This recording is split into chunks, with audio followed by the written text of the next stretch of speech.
I don't know, there is some problem.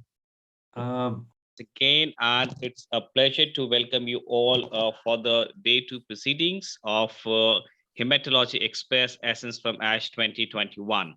Once again, it's a pleasure to welcome Dr. Nitin Sood, Director, Hemato-Oncology and Stem Cell Transplant from Medanta. Good morning to you, sir, and we request you to take the proceedings further for the day two with your welcome and introduction. Over to you, sir. Thank you, Taran, and good morning, everyone. Thank you for joining this morning. After a very successful first session yesterday, we are going to have another session today. So this is 10 o'clock to 1 p.m. And we have some very exciting sessions. We start with CLL. We go on to do myeloproliferative disorders, aplastic anemia, and finally lymphomas. So between these sessions at 12 o'clock, we want to do a quiz with 15 questions. So I'm just reminding all the viewers again, if they want to participate in the quiz, can they download the Kahoot app? And Kahoot is Kahoot. And on the app, you can answer the quiz questions. So that'll make it interactive. So today we start with the CLL session. And who better to start the CLL session than Dr. Abraham Varghese? He's going to chair the session. He's a good friend, a colleague, and he works at St. James's Hospital at the moment and does CLL there. So, Dr. Abraham, do you want to moderate the session, please? Thank you, Nitin, and good morning to everyone. As Nitin said, CLL has become one of the very exciting topics over the last few ASH and EHA meetings because of the development of several new molecules, and people are trying to optimize the treatment for CLL either by single agent or combination.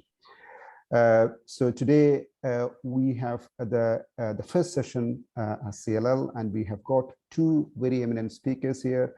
Dr. Sood, who doesn't need any further introduction, and Dr. Singh, he's from Artemis. Both of them are very well-knowledged in CLL and highly interested in CLL. So I think the first talk will be by Nitin on acalabrutinib and the current ASH updates on acalabrutinib. Over to you, Nitin. Thank you. So what I wanted to do today was just do some abstracts that were presented as posters in ASH this year. And there was a lot on CLL this year. So it was a very difficult job to pick out the important ones or the ones that are going to change practice for later on. So I tried and I picked out four important ones. So the ones that I picked out, I'm hoping are helpful and useful to the audience to decide on treatment. So the first one is adverse event characterization of acalabrutinib, and it's based on the recently presented Elevate relapse refractory trial, which was presented in the summer last year. And then I also picked out the one where there was matched adjusted indirect comparison of acalabrutinib versus venetoclax, and that kind of pitches and tries to answer the question of what the best partner drug to venetoclax is going to be.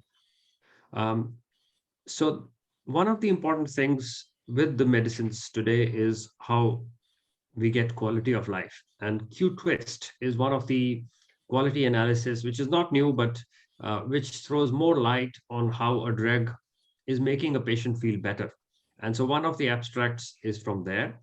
And finally, we are going to encounter this very frequently, and the MAGIC trial is about to be launched again to answer the question of finite versus infinite or indefinite therapy, plus what the partner drug to venetoclax should be in the long run.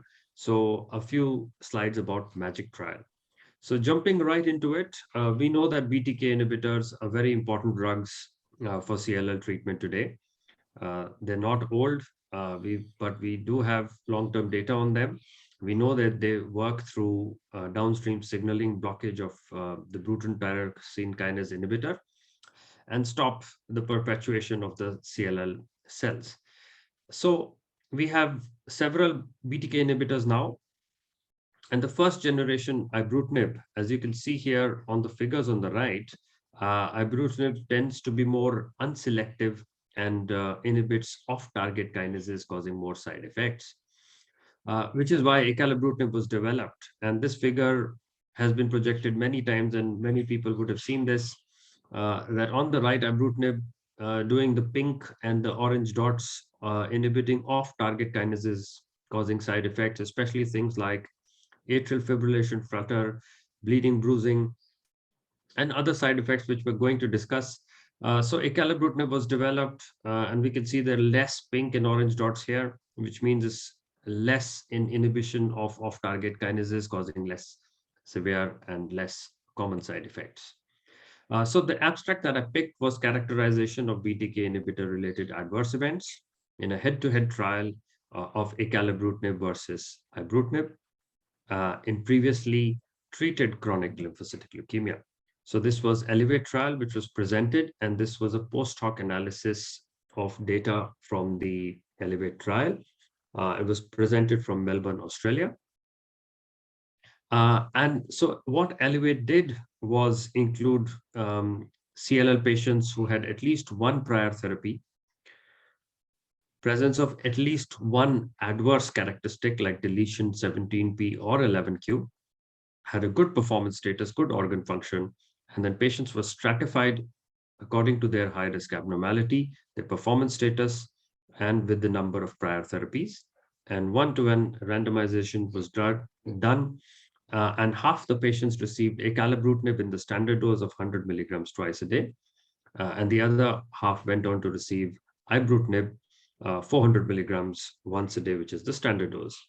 So the primary endpoint of this trial was non-inferiority, assessed by an independent review committee, and looked at progression-free survival.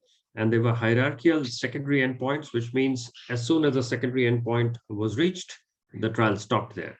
So the hierarchical secondary endpoints were any grade atrial flutter or fibrillation, incidence of more than grade 3 infection, incidence of Richter transformation, and finally overall survival. So the incidence and burden of events of clinical interest, which is atrial flutter, fibrillation, bleeding, or bruising, hypertension, with common BTK inhibitors, related adverse events, and then they stratified them into events of clinical interest and the common adverse events that were encountered. So they looked at overall incidence, exposure-adjusted incidence, and exposure-adjusted time with adverse events. So this is what the 533 patient breakdown was. Median age was 66 years. About half of them had deletion 17p, and about 2/3 had 11q. Median number of prior therapies was 2. So the median follow-up was 40.9 months, and about half the patients, 46% with acalabrutinib and 41 with ibrutinib. The treatment is still ongoing. And the most common reasons for treatment discontinuation, which is also in the clinical practice, was either progression, 31 versus 26%, or adverse effects, 15 versus 22%. So the median treatment exposure was 38 versus 35 months. So these are the selected events of clinical interest and selected common AEs. So the events of clinical interest, atrial fibrillation, flutter, hypertension, and bleeding, were more common with ibrutinib than acalabrutinib. So I want you to focus on the top bit at the moment, where events of clinical interest are displayed. And atrial fibrillation, flutter, 16% versus 9%, hypertension, 23 versus 9%, and bleeding events, 51 versus 38% with ibrutinib and acalabrutinib. And then the selected common adverse effects. So the ones that are more than 10%. So as you can see, the blue bits, the diarrhea, arthralgia, back pain, muscle spasm, and dyspepsia were more common with ibrutinib, as compared to headache and cough, which was more common with acalabrutinib. So the exposure-adjusted incidence and exposure-adjusted time with events were 2 to 4 times more common with ibrutinib. So when we come to the characteristics of any grade atrial fibrillation, flutter, or hypertension, The median time to onset of atrial fibrillation was longer for acalabrutinib. Median time of onset for hypertension was similar for both arms. And among all patients, the concomitant medication use, which means the medicines that are used to prevent that side effect or treat that side effect, were less in the acalabrutinib arm. The cumulative incidence of any grade atrial fibrillation flutter on the left panel is AF and flutter, and hypertension on the right panel, which are the two events of clinical interest we are interested in. They were both lower for the acalabrutinib arm, which is the maroon bar, as compared to the blue bar for ibrutinib. And that continues up to 36 months follow-up. What about if we stratify the atrial flutter, fibrillation, and hypertension in patient subgroups? So among patient subgroups, the incidence of fibrillation, flutter, and hypertension were less in acalabrutinib arm. It didn't matter whether you were older or younger. You had 1 to 3 prior lines of therapy or more than 4 lines of therapy, or whether you had prior history of these disorders, both for hypertension and fibrillation. So these charts show what kind of progression-free survival, what kind of incidence of side effects you're having. The cumulative incidence of atrial fibrillation flutter in the chart A and hypertension in the B were consistently lower for acalabrutinib arm, which is the maroon line, as compared to the blue line, which is ibrutinib. And both side effects increase with time, but the gap starts to get really wide for the hypertension now. What about bleeding? And median time to onset for bleeding side effects were similar for both arms, and any grade bleeding incidence was lower in the acalabrutinib arm. Dose modification due to the bleeding or bruising side effects were very few in both arms, and less medication was needed in the acalabrutinib arm. The cumulative incidence of bleeding of any grade was less common with the acalabrutinib arm, and this continued up to the 36-month follow-up point. So to conclude this head-to-head trial of BTK inhibitors in CLL, event-based analysis demonstrated a 37% higher BTK inhibitor-related toxicity burden with ibrutinib. And that's not surprising because we know that acalabrutinib is a safer BTK inhibitor, which demonstrated a lower incidence, exposure-adjusted incidence, and exposure-adjusted time, especially with cardiovascular-related toxicities, the arrhythmias, hypertension, and bleeding. So the next one I chose was this matched adjusted incidence or indirect treatment comparison of acalabrutinib alone or in combination with obinutuzumab versus ibrutinib or venetoclax plus obinutuzumab. So that's a complex statement, but matched adjusted indirect comparisons are indirect comparisons. They're cross-trial comparisons, and they're generally useful because if there is no evidence that exists in a randomized form, matched adjusted indirect comparisons look at individual patients within clinical trials who are on the similar treatment and then compare it to the patients on the other clinical trial. And obviously, that's not as good evidence as a randomized clinical trial would give you, but that's the closest to that you have. So we know both the drugs, both the BTK inhibitors are approved and they're very good, and they continue up to disease progression or unacceptable toxicity. And that's the problem because they are indefinite therapies. They rarely get us undetectable MRD. So the objective was to assess long-term safety and efficacy of the acala plus or minus obinutuzumab compared with ibrutinib monotherapy or Ven-O, using match-adjusted indirect comparisons between clinical trials. And those trials were Elevate treatment naive, which compared or which looked at patients who had acala plus minus obinutuzumab versus ibrutinib monotherapy in the Alliance trial versus venetoclax obinutuzumab in the CLL14 trial.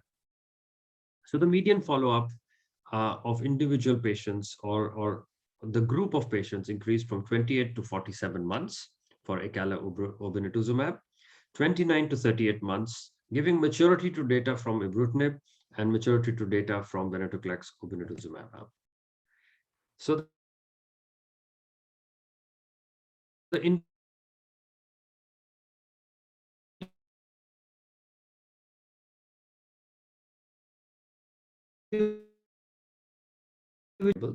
and was selected based on not only literature but also clinical judgment, and they demonstrated statistically significant association with progression-free survival. And these are the baseline characteristics of AO versus ibrutinib. So acalabrutinib plus or minus obinutuzumab when they were matched for ibrutinib, and the subsequent ones are again acalabrutinib, obinutuzumab, matched for venetoclax obinutuzumab. So with or without obinutuzumab was acalabrutinib. So looking at what this gives us, and on the top are progression-free survival and overall survival matched for acalabrutinib versus ibrutinib. So acalabrutinib on its own versus ibrutinib on its own, cross-trial comparison, progression-free survival, overall survival, slightly better for acalabrutinib, but not statistically significant, which means roughly both the drugs are roughly equal. But if you look at the bottom charts, where acalabrutinib was added to obinutuzumab, given as 6 cycles, the maroon line sort of outperforms the green line, which is ibrutinib. And so acalabrutinib and obinutuzumab seems to be superior to ibrutinib in a cross-trial comparison. And these changes are statistically significant. So that gives us early evidence to say that that may be a better combination. Now, what happens when we compare the progression-free survival and overall survival of acala or without obinutuzumab versus venetoclax and obinutuzumab on the matched data? So the top is progression-free survival and overall survival for acala on its own versus venetoclax obinutuzumab. Again, acala is showing a slight benefit, but this benefit is not statistically significant. But if you look at the bottom charts, the acala obinutuzumab combination seems to be better than venetoclax obinutuzumab. Again, with a word of caution that this is a cross-trial comparison. And these differences are both in progression-free and overall survival, and both statistically significant. So we may have a combination which is better, and that leads to the question that it should be tested now in a randomized phase. So what about the side effects? What about side effects when we have a combination and clinicians worry about things like the events of clinical interest? And so when we look at side effect combinations, adverse effects of AO versus ibrutinib, we find that there's less neutropenia, less thrombocytopenia, more AF and more hypertension in the ibrutinib arm. And similarly, for acal versus the venetoclax arm, we find that there's less febrile neutropenia, less infusion-related reactions, less leukopenia, less neutropenia, and non-melanoma skin cancer in the acala monotherapy arm compared to venetoclax obinutuzumab arm. And infusion reactions are obviously self-explained because there's no obinutuzumab in the acala arm. But when we compare that to acala obinutuzumab versus venetoclax obinutuzumab, we still have less infusion-related reactions, less neutropenia, and less leukopenia. So there are limitations to these comparisons, and they're cross-trial populations. Although they are matched, there still may be some residual bias. So we should take this data with a pinch of salt. And this is only early data to say that we may have a good combination on our hands, and this should be tested. The other thing that may have caused a bias that acala and acala-O are treatment to progression treatments, while venetoclax or obinutuzumab is a fixed dose or fixed duration regimen, which means treatment stops at 1 year or 2 years respectively. And obviously these differences cannot be accounted for. So these findings provide insight into comparison, but obviously they are not a direct comparison. So that is a question that MAGIC trial will answer. And I have a few slides on magic trial, which is the other abstract that was presented. So that after this Q-twist analysis survival, which was the other poster that came from Australia.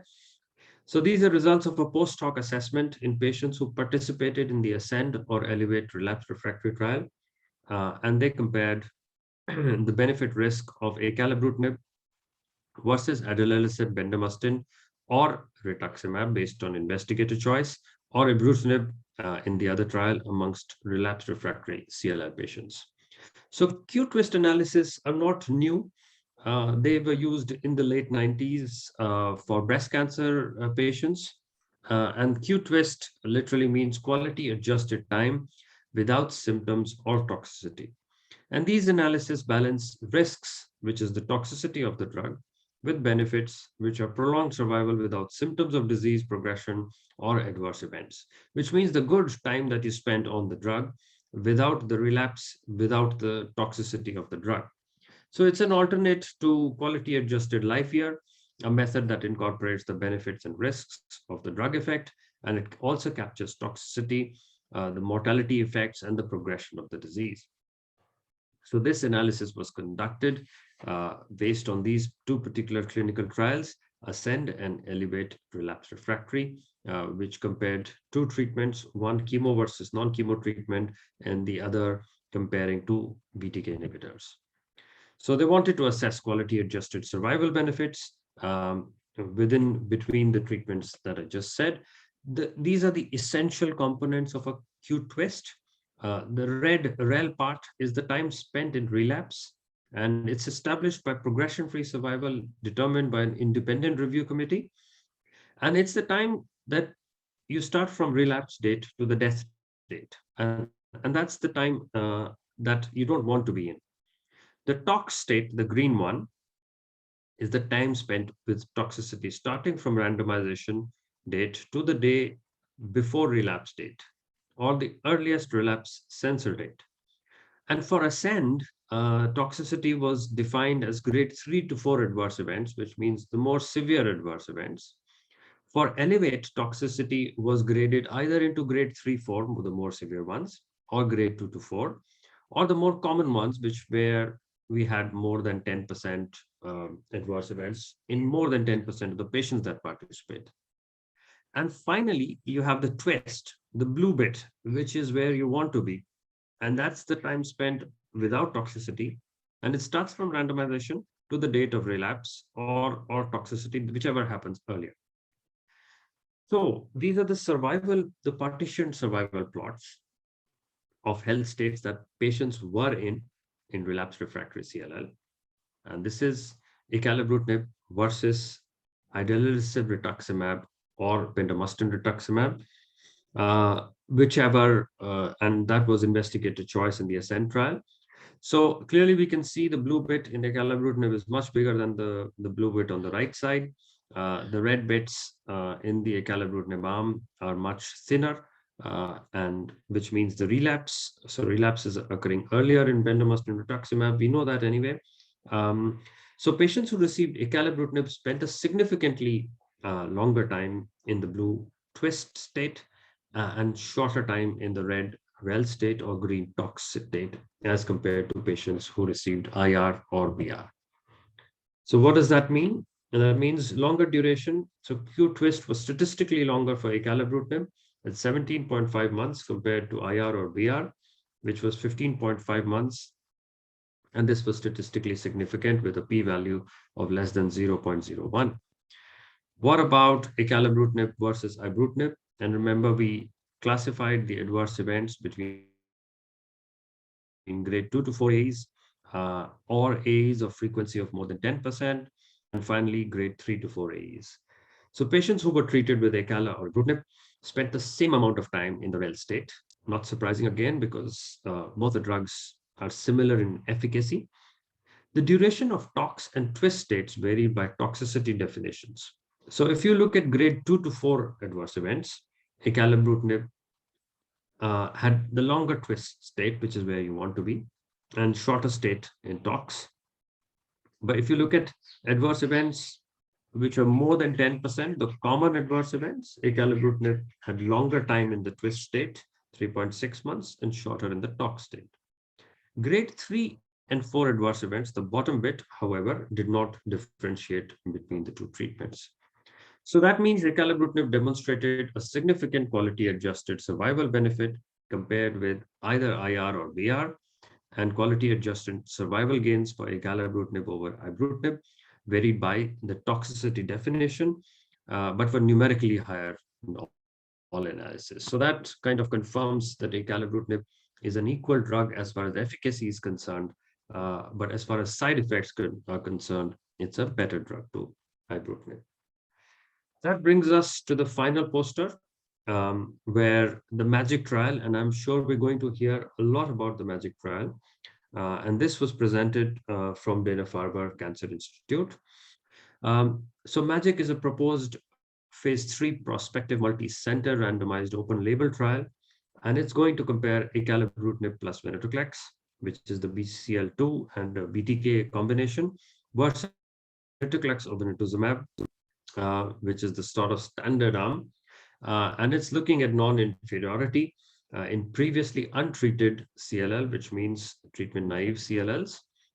So we know that preclinical data supports combining BTK inhibitors with BCL2 inhibitors, and in recent studies with first-generation BTK inhibitors, ibrutinib plus venetoclax has shown benefit and durable responses. The only problem with that combination is that because of toxicity, it may be challenging to continue these drugs, particularly in older patients and those with comorbidities, especially cardiac comorbidities.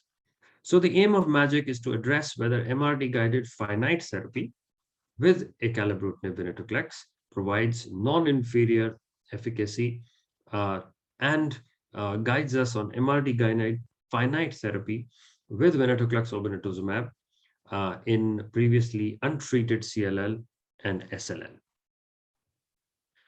So MAGIC study is going to look at that, and it's going to randomize about 750 untreated CLL patients. And the point to notice here is that there is no genetic risk stratification. It's going to take all untreated CLL patients, anybody who's CLL more than 18 years of age with a good ECOG performance status, and is going to randomize them between acalabrutinib venetoclax arm, where there is a 2-cycle acalabrutinib lead-in to prevent tumor lysis from venetoclax, and that continues for up to 24 cycles, or venetoclax obinutuzumab arm, where obinutuzumab is given in standard doses over 6 cycles, and venetoclax is given for 24 cycles again. So MRD is assessed at 12 months for both arms, and in patients with at least a partial response, MRD is assessed at 12 months. MRD positive patients continue. MRD negative patients can stop.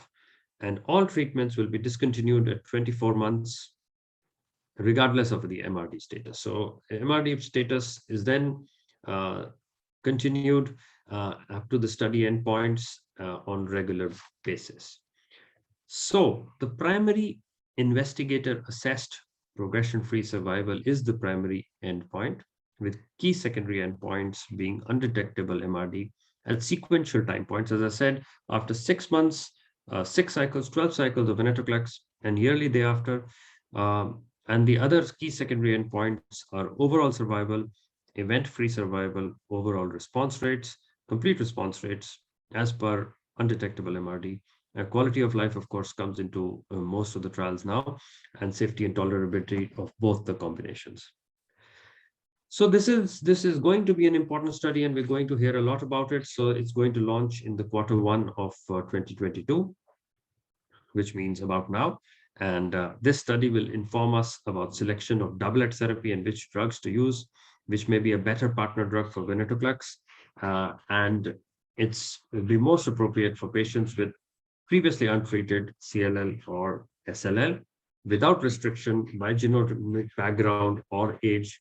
And it will also help us define optimal duration of venetoclax therapy in combination with either of the drugs, and whether we can use undetectable MRD as a finite endpoint. So those are the 4 I had. I'm hoping that I stuck to time. And Dr. Abraham, your comments. Excellent, You're on Nitin. mute. Yeah, excellent, Nitin. Excellent. Excellent talk on brief overview on the current status of acalabrutinib in the treatment of CLL, especially when acalabrutinib is available for patients in India. This is a very good overview of the topic. And now we have, I think we will go for the discussion after the both session, Nitin. So now we have Dr. Singh from Artemis Hospital giving us an update on the ASCENT trial from the 2021 ASH. Over to you, Dr. Singh. Yeah. So thank you, organizers. Thank you, Dr. Sood, and thank you, AstraZeneca, for inviting me for this talk. I'll be discussing about the ASCENT trial, which was presented in this ASH meeting. I'll just share my screen.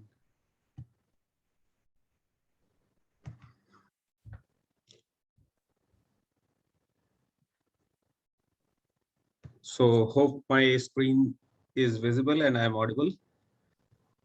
Yes, you are. Okay, so very good morning to everyone. So the topic which I will be discussing about the ASCENT trial, which was presented in this ASH meeting. So we all know about the acalabrutinib 2-year follow-up study based on which it got FDA approval, and now in this meeting they presented the 3-year follow-up data of acalabrutinib. So this was the ASCENT trial. It was a phase 3 study of acalabrutinib in patient with relapsed refractory CLL. So it was open label randomized multi-center study, and patients were randomized into on 1:1, and total number were 310. They were stratified based on deletion P17 status, ECOG performance score, and the lines of prior therapy. So in one group, the acalabrutinib, so 155 patients in one group, and they were compared with the other group, which included based on investigator's choice, and they were either given idelalisib plus rituximab or bendamustine plus rituximab. So the primary endpoint was the performance score as assessed by independent review committee, and the secondary endpoint was overall response rate, then the duration of response, progression-free response as per the investigator, overall survival, time to next treatment, and safety. The key inclusion criteria were patient age more than 18 years and received more than one prior lines of therapy, and adequate organ function score. These patients were excluded who are already on some anticoagulation therapy, or if they have received previous BTK inhibitor, PI3K inhibitors. And this was studied in a, and the patients included, it was actually a broad range of patients, ECOG performance score 0 to 1, 2, up to 2, number of prior cell lines of therapy, some patients more than even 4 lines of therapy, including purine analogs, alkylators, bendamustine, rituximab, and other anti-CD20 antibodies, even stem cell transplant as well. RISE stage 3, 4, obviously, because these are the indications for treatment. The cytogenetic risk categories also. Variety of their 17p deletion, 11q deletion, TP53 mutation, and an unmutated IGHV, and the complex karyotype as well. So this was the initial 2-year follow-up data, which was present. We all know about this. So here, this data showed that 73%, there was 73% risk reduction in disease progression or death with acalabrutinib when it was compared with the IDR or BR. And for acalabrutinib group, the median was not reached, and in the IDR and BR group, it was 16.8 months. So here, the median PFS was not reached, and for others, it was almost 17 months. As per the investigator assessed PFS, almost similar kind of response rate, 73% PFS as compared to in the acalabrutinib group. So, and over a period of follow-up, the consistent PFS improvements across the patient groups was in favor of acalabrutinib as compared to IDR or BR in various other risk group which were present, which I mentioned in that. So based on age group, ECOG performance score, rise stage, bulky disease, or the mutational status. So acalabrutinib had better PFS as compared to IDR or BR. And the most common adverse events were usually grade 1 to 2. And in the final analysis, the common adverse events, all grades more than equal to 15% was seen in with acalabrutinib. So the median duration of treatment in acalabrutinib group, it was almost 22 months as compared to IDR, it was almost 12 months. And in the BR, it was almost 6 months. The most common adverse events in acalabrutinib group, all grades, bleeding 29%, and these were like other cytopenias, neutropenia, diarrhea, so almost in the range of 15 to 20%. The serious adverse events occurred in 33% of patients with acalabrutinib as compared to 56% in IDR and 26% in BR group. And there were no intracranial or major hemorrhages. Grade 3 adverse events occur more often with IDR group as compared to acalabrutinib or BR or the BR. So that's due to adverse events. It was 8% in acalabrutinib, 11% in IDR, and 11% in BR. The most common adverse events, grade 1 or 2. So these are the serious adverse events occurs in 33% of patients treated with acalabrutinib compared to 56% in IDR and 26% in BR. So grade 3 adverse events occur more often in IDR subgroup as compared to acalabrutinib or BR group.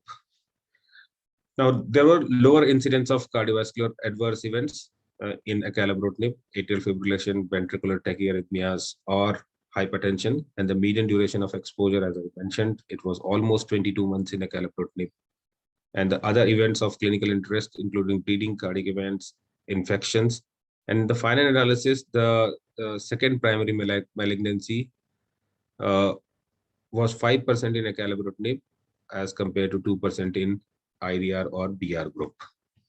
There were lower rate of discontinuation and dose reduction in IDR in acalabrutinib arm as compared to IDR or BR. And the final is the dose reduction was due to adverse event were also less in acalabrutinib. And only few patients discontinues acalabrutinib due to adverse event at a median duration of 22 months. So now this was the 2-year follow-up data. Now they presented this 3-year follow-up data in this study. So investigator assessed PFS. In this also acalabrutinib versus IDR or BR. The median PFS was not reached in acalabrutinib group, and in the IDR and BR group, it was almost 17 months. And median time on study 36 months for acalabrutinib and 30 similar for IDR and BR groups also. So if we compare the analysis as per the deletion 17p status, so there also the PFS was so here it is based on the IWCL criteria, and in the based on IGHV status and deletion 17p acalabrutinib arm, the PFS was better even in patients with high risk feature as mentioned in this Kaplan-Meier curve. The overall survival, it is also not reached for acalabrutinib, but this curve shows better in acalabrutinib arm as compared to IDR or BR group, and 49% in IDR and BR group crossed over to acalabrutinib. So here the crossover was there. Now this is the overall response rate with acalabrutinib and IDR BR. So the overall response rate is almost comparable in the both group acalabrutinib versus IDR or BR, and it was in the range of 85%. And the CR rates are 4%, then CR with CRI 1%, near PR 3%. Most of the patients are in PR group in both the categories. So the key conclusions of this study after median follow-up of 3 years, acalabrutinib maintained efficacy and safety that was favorable over a standard of care regimen in patients with relapsed refractory CLL. And PFS was significantly prolonged with acalabrutinib versus IDR or BR, regardless of genomic characteristics. The median OS was not reached in either treatment arm. Overall response rates kind of similar between acalabrutinib and IDR or BR, and fewer patients treated with acalabrutinib versus IDR BR discontinued treatment because of the adverse events. And despite they had longer treatment exposure with acalabrutinib as compared to the other arm. And acalabrutinib maintained an acceptable tolerability profile with no safety findings identified with longer term follow-up. And overall, these data from ASCEND study actually supports the use of acalabrutinib in patients with relapsed refractory CLL, including patients with high-risk features. So with this, I would like to end here. If any questions, I can. It was a short presentation, I think, but so with this study, we can say that yes, acalabrutinib is well tolerated, and the response rates are almost comparable with the other regimens like BR or and the adverse events are also less with acalabrutinib. So in relapse refractory settings, it can be given for prolonged period, and even in patient with the high risk genetic status of the disease. Thank you. Thank you, Dr. Singh. That was an excellent overview of the ASCEND trial, the latest update. And we have, I think, around 20 minutes within for questions. Yeah, we have 20 minutes, so we can you can either ask us questions or should we ask? Yeah. But while we are at the questions, what is your view on fixed dose versus indefinite therapy? And what's practiced in the UK? Very interesting question, Nitin. Yeah, definitely there is a big patient choice, and definitely there are points to be considered. So if somebody, so the straight point is if somebody with 17p deletion, we definitely wouldn't consider fixed duration therapy. We just go for indefinite therapy. So we know from real world data and previous trial data that indefinite treatment probably is better for people with 17p deletion. But for the rest of the group, there are a lot of other aspects needs to be considered before fixed versus indefinite therapy. So patient choice is one of the important aspects. So you can use either, you got both venetoclax plus obinutuzumab approved as first-line therapy, and then you've got both BTK inhibitors, ibrutinib and acalabrutinib now approved for first-line treatment in CLL. So the other aspects that needs to be considered is obviously the patient choice. So if somebody who wants to have a limited duration of treatment and doesn't want to be on drug for indefinite durations, definitely the Veno would be the right choice.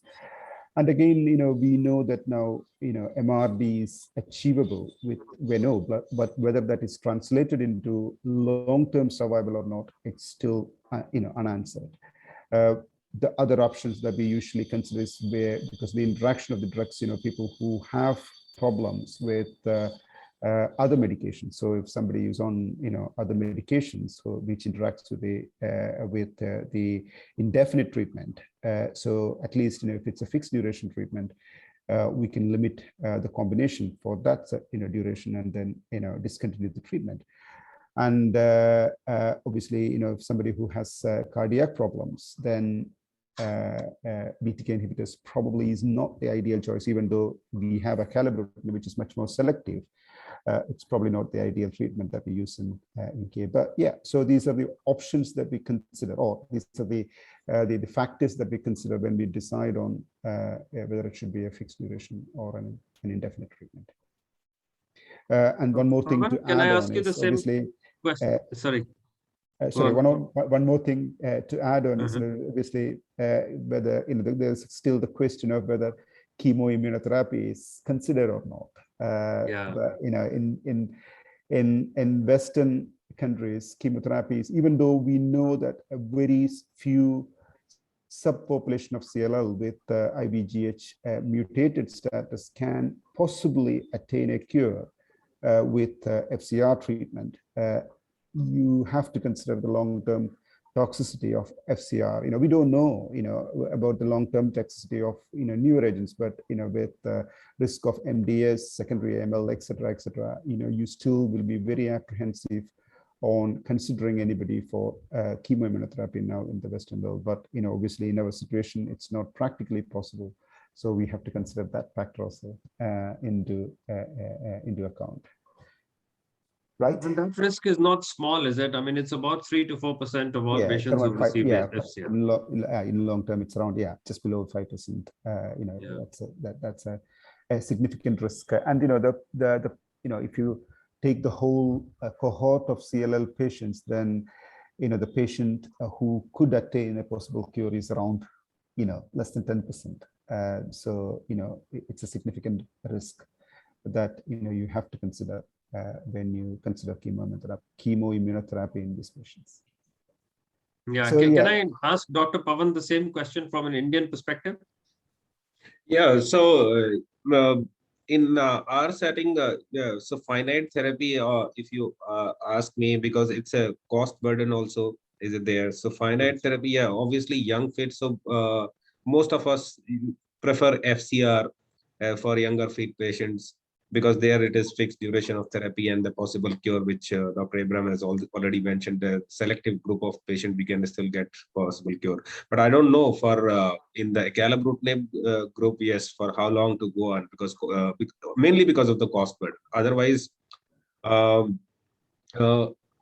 maybe we can assess the disease by doing MRD assessment, and if we get probably maybe 1 or 2 years of acalabrutinib or BTK therapy or any other therapy, and if the patient becomes MRD negative, then we can probably think of maybe stopping the drug and just keeping a close follow-up. Yeah, no, so you touched on a very important point of MRD assessment, and and obviously we don't fully understand on how to and where to use MRD assessment in CLL treatment at the moment. But where do you, if I ask this question, where do you use MRD at the moment currently? Because we know BTK inhibitors don't give us MRD undetectable disease most of the times. So where do you use MRD currently, MRD CLL in your practice? So far, so I am not using MRD. I'm not, and plus there is the lab also. We don't have much support. Very few labs are able to provide a good MRD. But yes, for these, if we have a molecular like these things, we can detect the disease by doing, or maybe these like 17p. 17p, obviously it's considered as a high risk. So obviously this clone, even if it disappears, so nobody would like to stop the therapy, even if the TP53 clone disappears. So yeah, it is difficult based on this. But yes, if we get a good MRD flow. So far I have in few patients, yes, I can think of if we get a disease, because usually patient ask, it's mainly because of the cost burden. Patient asks how long to go on. Yeah. So maybe after two years of therapy, if disease is well controlled and we assess the disease in a better way and say that it is controlled at a molecular level or maybe flow-based MRD, and then we can probably think of maybe stopping with a close follow-up. Yeah, no, I completely agree with you. Access to MRD in our country, at least, is a big challenge at the moment. But I think as we go along, MRD is going to get more and more important, especially with fixed duration combinations of venetoclax. And if magic suggests that venetoclax or obinutuzumab is a good combination, or venetoclax acalabrutinib is a good combination, and can be given in finite doses. Your views, Dr. Abraham? Yeah, absolutely. I agree with you both, Nitin and Dr. Singh. Obviously, we know that MRD based treatment modification is a very standard practice in several hematological malignancies, like APML or ALL. Yeah, but the problem with CLL, it's still not. I think none of the trials have shown that in CLL, MRD is definitely a surrogate marker, because in CLL nowadays, you know that CLL is a chronic disease. Even with treatment, it's a chronic disease. You cannot attain cure even with all the newer treatment, as far as we know, except for, as I said, a very limited number of patients. But with the ongoing treatment, people are going for survival many years, like 10 years, 12 years. So overall survival as a marker of endpoint marker is very difficult in treatment of CLL. So MRD is definitely a surrogate marker for PFS and progression-free survival and overall survival. But whether MRD-based treatment modifications has been the standard, it's still questioned. But in UK, and I think it's in most of the European practice, we do MRD as a trial question still, but we don't usually modify treatment based on MRD. So even if, say, for example, an year of obinutuzumab venetoclax, the patient is MRD positive, the question is, we know that their progressions their progression is going to be sooner than somebody who's MRD negative at that point, but we still are not in a state where we could actually give them, say, for example, an additional year of venetoclax. So you would argue that if you carry on giving venetoclax for an additional year, they may attain MRD negativity, but we still don't do that. And even if we follow up the MRD, like in APML, you do every 3 months, you do MRD, and then when they become MRD positive, you restart the treatment, even at the MRD positive status. But in CLL, that's the difficult question. We don't have a randomized controlled trial data to suggest a treatment modification based on MRD, but it is going to be the future for CLL sooner or later, within the next few years itself, because there are several trials looking into these questions, whether to stop treatment or whether to carry on treatment if they're MRD after finite treatment, or whether to actually restart the treatment. And one of the important trials from UK, the FLAIR trial, and it's the continuity of the FLAIR trial is going to address one of these aspects of this, the MRD negativity. That's so, Dr. Abraham, what is your practice in CLL regarding BTK? So once it is started, it is to be continued for forever. Indefinite until the patient. So BTK inhibitors is also not free of progression, as we know that a few years down the line you can see progression in BTK with BTK inhibitors mutation. So the BTK what you call the docking point gets mutated, and then you can see relapses. And then obviously intolerance is another aspect. So around 50% who started on BTK inhibitors just carry on. That's what our practice in UK on if it's a trial, obviously that the FLAIR trial, I think we did it for 6 years and stopped the BTK inhibitor after 6 years, and now the patient is followed up quite closely. So if they become positive, or if they relapses sooner, we will restart the treatment. But out of trial, just carry on. Yeah, and so the next big question comes on how to measure MRD, whether to do it from the blood or the bone marrow, and what method to use, flow or NGS. And so what's the practice in the UK at the moment? I know we do it by flow and we do it by blood at the moment, but I don't know what your practice is. Yeah, so absolutely fine. Yeah, you can measure MRD if you have multicolor flow cytometry, especially with 4-color. You can do CLL MRD if you use the standard flow markers for and multiple tubes. So if you have 12-color flow cytometry, it's easier. With single tube, you can do the based on flow. So the sensitivity is up to 1 million now, 1 cell in up to 1 million with multicolor flow cytometry.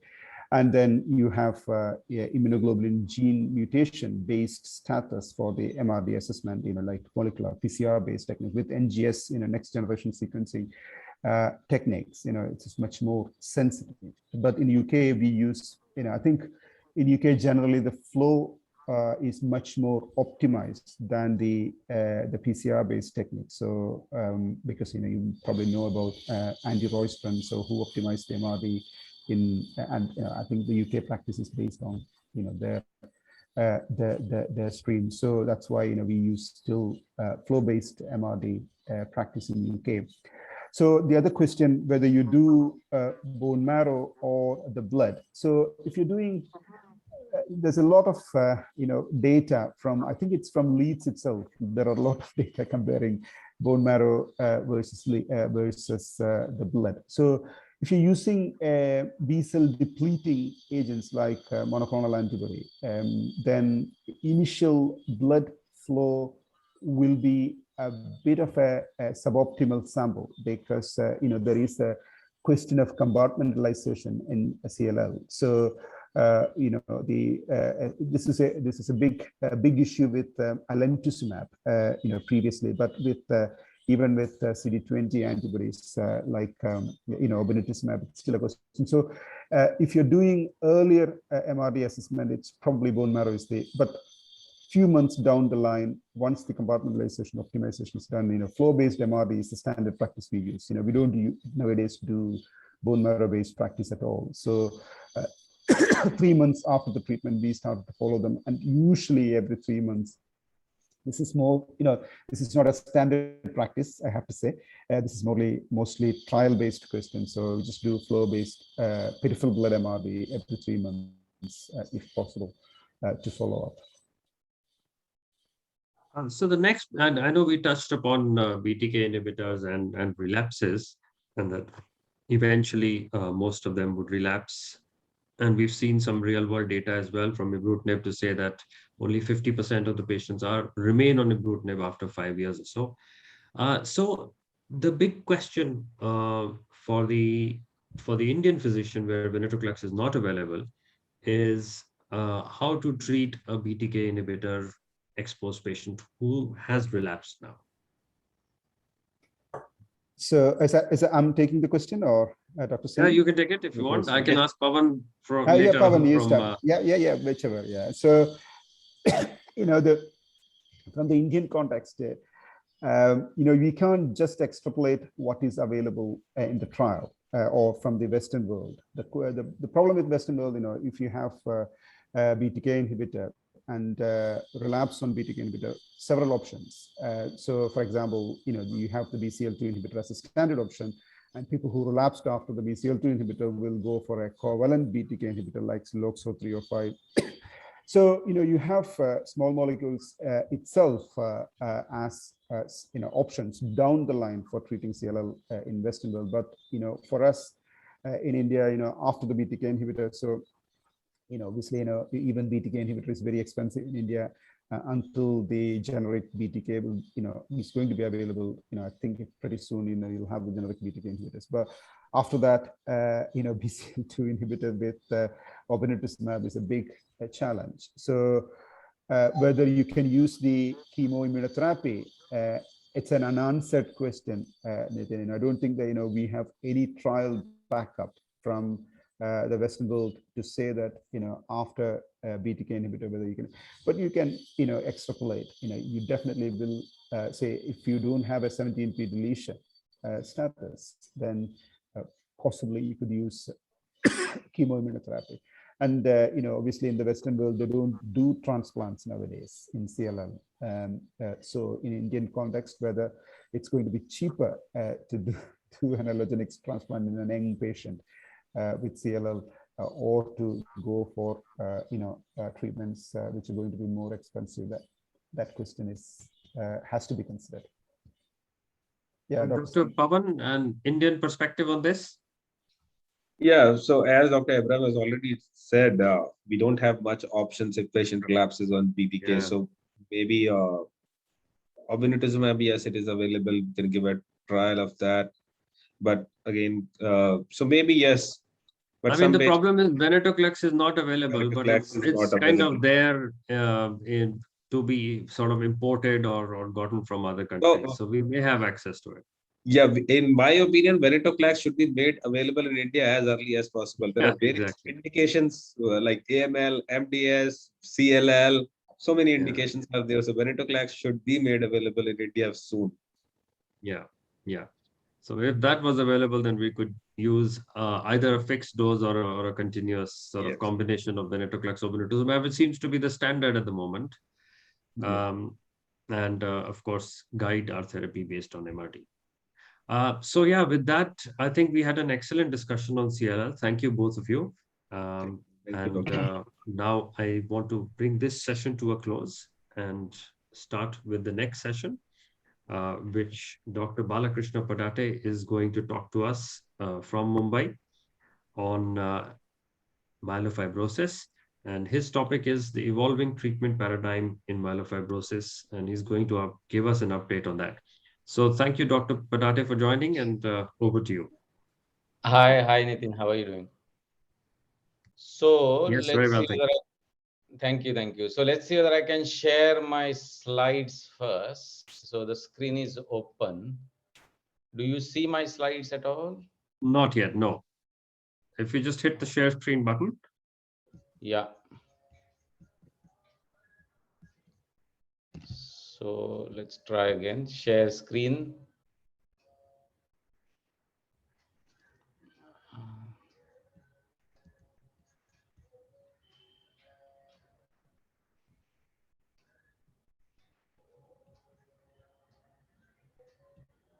Not still. So I have my slides with your colleague. Tarun, So do we have slides for Dr. Padate? Can we Yes. project them? Yes, we have. Yes, So sir. can We we have. request Aruba Palak to help us out with the slides, please? Wonderful. So we Yeah, have the we've slides got in it. front of you, sir. You just have to say slide next. Over to you, sir. sure. So we'll discuss briefly myelofibrosis. At any point, if you want to stop me, just stop me and we'll stop. So the next slide. So we'll discuss this in three sessions. First, we'll just look at what is the molecular biology and diagnostic and the scoring systems of myelofibrosis that are evolving in 2021-22. And then we'll discuss where we are in JAK2 inhibition in myelofibrosis in terms of treatment. And then we'll look at innovative targets that are currently being investigated in trials. And some of them are very, very close to the FDA approval. So those we'll look at in the third session. So let's go to the next slide. So this is the WHO criteria for diagnosis of primary myelofibrosis. All of us, we know that. So we are not going to go into details. However, all patients with suspected myelofibrosis must have a bone marrow test, and it's a histological diagnosis where you need to have 2 to 3 grade fibrosis in the marrow. The clinically and by the biological means, patients should not be meeting criteria for CML, ET, or polycythemia rubra vera, because all of them can have a fibrosis as well as MDS and other myeloid disorders. So that's why we call it primary myelofibrosis. All patients of myelofibrosis mutually exclusive have either JAK2 mutation, either exon 12 or 14, CALR mutation or MAPLE mutation. And in the absence of those mutations, presence of any of the lower or higher molecular risk criteria, genetic or clonal marker should be sufficient for the diagnosis in a context of a clinical setting.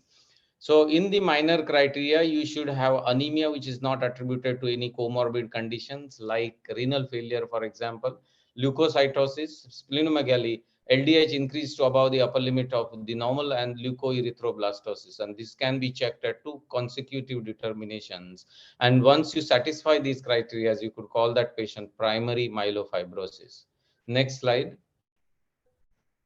So this is the JAK-STAT pathway. All of us know that we have JAK2 inhibition. However, JAK-STAT pathway tells us that it's not only the JAK2 molecule, but there are so many other factors that eventually leads to a lack of apoptosis and poor differentiation of erythroid and myeloid series, as well as the megakaryocytes in myelofibrosis. And based on that, new therapies are designed in 2021 till, and we have some of those that we'll discuss very shortly. So next slide. So the clinical features of these myeloproliferative neoplasms, so we'll just look at the myelofibrosis. So we got normocytic normochromic anemia. You have leukoerythroblastosis, splenomegaly, constitutional symptoms, which is very, very important for diagnosis in myelofibrosis, and thrombosis or hemorrhage. While if you look at the other clinical features of ET and PV, thrombosis and here clotting abnormalities take a precedence over other abnormalities, clinical features that we see. And if you look at the JAK2 distribution, the JAK2 mutations constitute more than 50% of myelofibrosis patients. CALR mutations constitute around 30%. MAPLE and other triple negative patients contribute possibly less than 20% of those patients. Next slide. So CALR-driven MAPLE MPNs, if you look at the last section of that, if you have triple negative patients, so they are JAK2 negative, MAPLE negative, and exon 12 and 14 negative. And if you do have CALR as an isolated abnormality in myelofibrosis, they have improved survival in terms of less risk of leukemic transformation, and overall prognosis is much better. However, their thrombotic risk is similar. So we'll go to the next slide. So this is a very, very interesting slide, and I keep this in my clinic in the OPD, because if you look at the JAK2, this is a distribution of mutations, the driver mutations, and high risk and low risk molecular risk mutations, and their impact on the survival. So it's easy to talk to patients when you have this in front of you. So if you have JAK2, MAPLE or CALR mutations, if you look at the JAK2, they have higher risk of thrombosis compared to CALR mutations. You have improved survival in CALR compared to JAK2 mutations and triple negative myelofibrosis, and they do have lower risk of thrombosis. While look at any one of these high risk molecular risk mutation like ASXL1, EZH2 mutation, IDH1 and 2, and SRSF2 mutation, these are high molecular risk mutations. They are independently associated with inferior overall survival and higher risk of leukemic transformation with or without transplantation. And then we look at the combination of CALR and the genetic mutations. So if you have AXXL1 mutation as an isolated abnormality without CALR, you have a significantly shorter survival. The median survival is 2.3 months. However, if you have a CALR mutation alone and ASXL1 absent, then your overall survival, median survival is 10.4 years. So that is the difference between these two mutations. And the intermediate survival is between the other two groups, where you have combination of AXXL1 and CALR mutation and lack of both of them. So presence of CALR mutation possibly provides you less risk of leukemic transformation and good survival benefit. TP53 is associated, significantly associated with leukemic transformation and shorter survival. So we'll go to the next slide now. So we'll discuss a brief case. So this is a 48-year-old male who was diagnosed as primary myelofibrosis at another center. He was JAK2 positive in 2018, presented with lower quadrant pain on the left side because of splenomegaly and early satiety. Apart from that, he did not really have significant clinical symptoms. He possibly lost weight recently in the last 1 year, but at the time of presentation, he did not have constitutional symptoms. So his hemoglobin was 7.9. WBC count was 12,600 and platelet count was 1,80,000. There were no circulating blasts on 3 occasions in the peripheral blood at the time of diagnosis. He required blood transfusion approximately every 3 to 4 months, so not a very severe phenotype, and there was no response to erythropoietin. The bone marrow was done in 2018 by a treating physician, shows grade 3 fibrosis, and this chap subsequently a year later had genetic test done on a second bone marrow. We showed normal karyotype, and he had a TET2 mutation and AXXL1 mutation. So he has a HMR high molecular risk 1 mutation and low molecular risk another mutation. So we'll go to the next slide now. So these are driver mutations. So we have got JAK2, both of them, MAPLE and CALR are driver mutations, and HMR mutations which alter your survival or alter your prognosis are ASXL1, EZH2, IDH1 and 2, and SRSF1. Our patient had one of those, which is ASXL1. So we'll go to the next slide.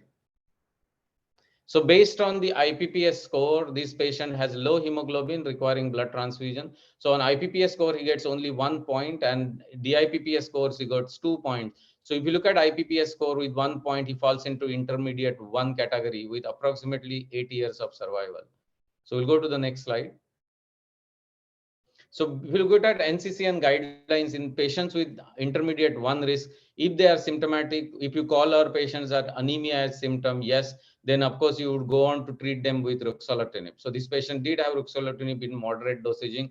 And then some patients who have got thrombocytopenia, complex karyotype, or high risk mutation can be considered for allogeneic bone marrow transplant. So he had a XXL mutation. However, unfortunately, after the referral to us around 6 months back, we investigated for him for the transplant for many reasons, not only the high risk mutation, but he did not find a suitable donor for transplant even now. So next slide. So DIPPCS plus score gives you transfusion dependent status. You give you additional one factor. And in this situation, he would be having 2.9 years. So he would fall into intermediate 2 category because of addition of transfusion dependence, and his survival now would be 2.9 years. Next slide. So this is how you calculate the DIPPS score. So score 2 to 3, intermediate 2 risk, and 2.9 years is his approximate survival from the time of diagnosis. He is more than 2 years now. And we'll look at his clinical status currently. So next slide.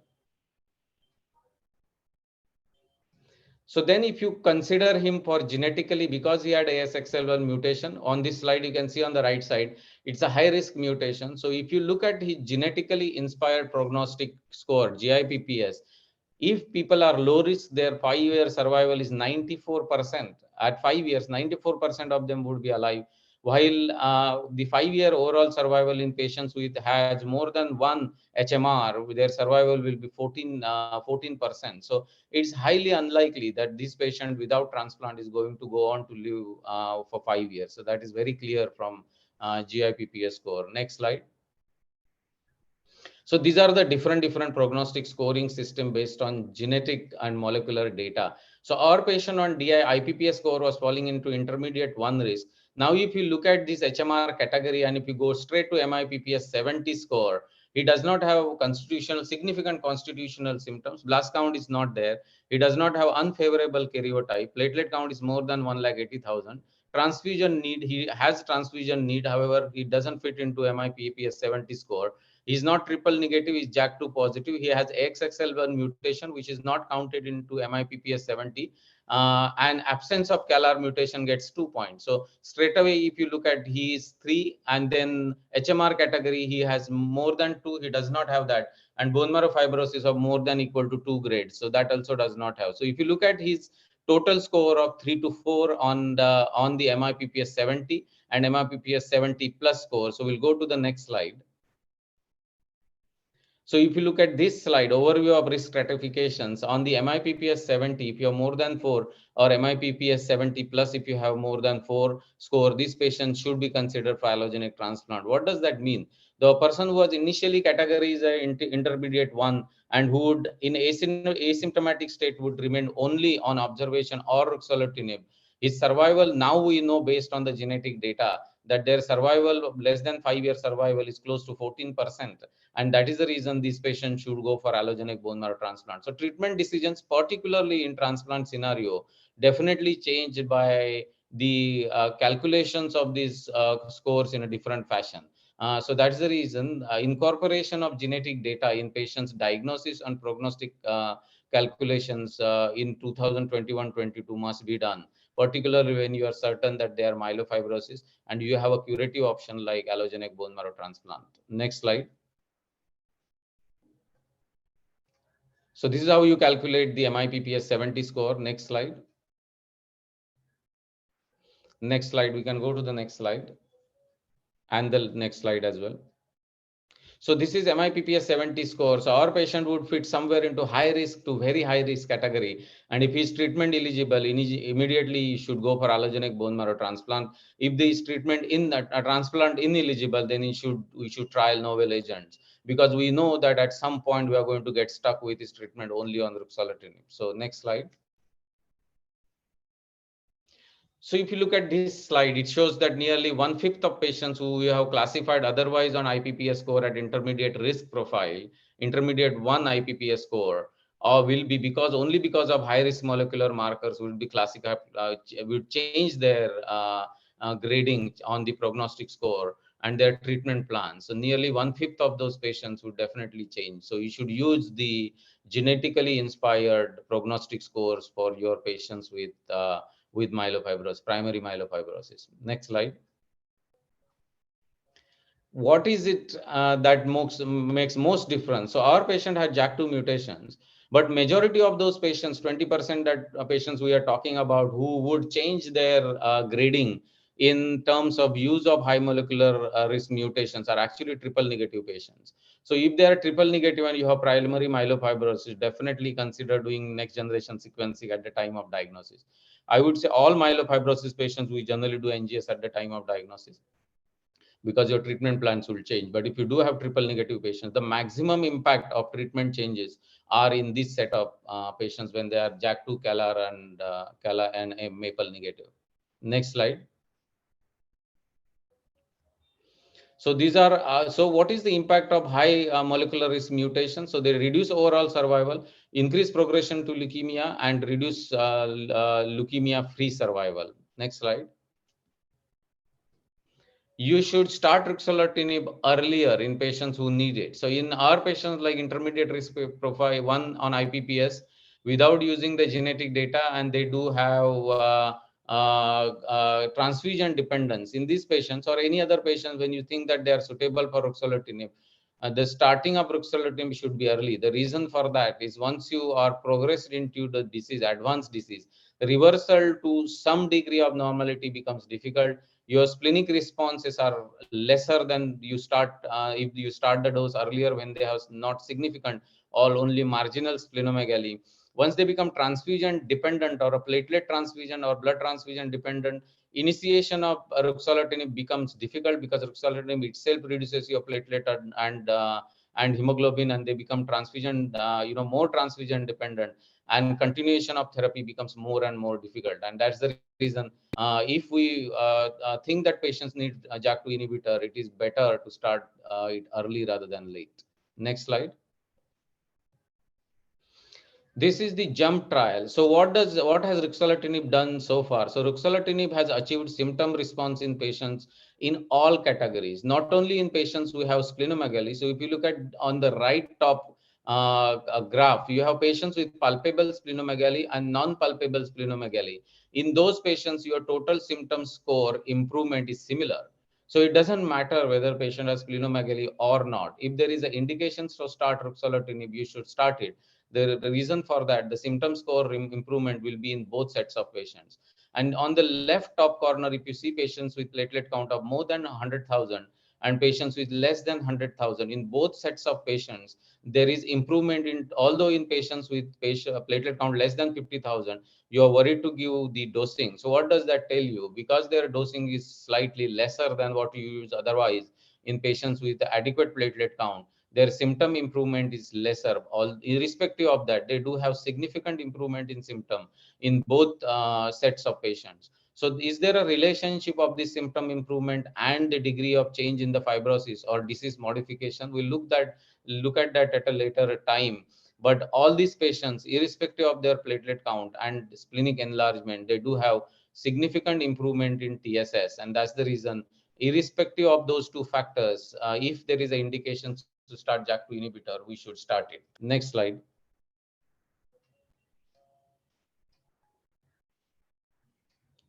So if you look at the intermediate 2 risk category, so why you should start ruxolitinib early is because if you look at intermediate 1 risk category on JUMP trial, there is nearly 65% of patients who had splenic responses and symptom control.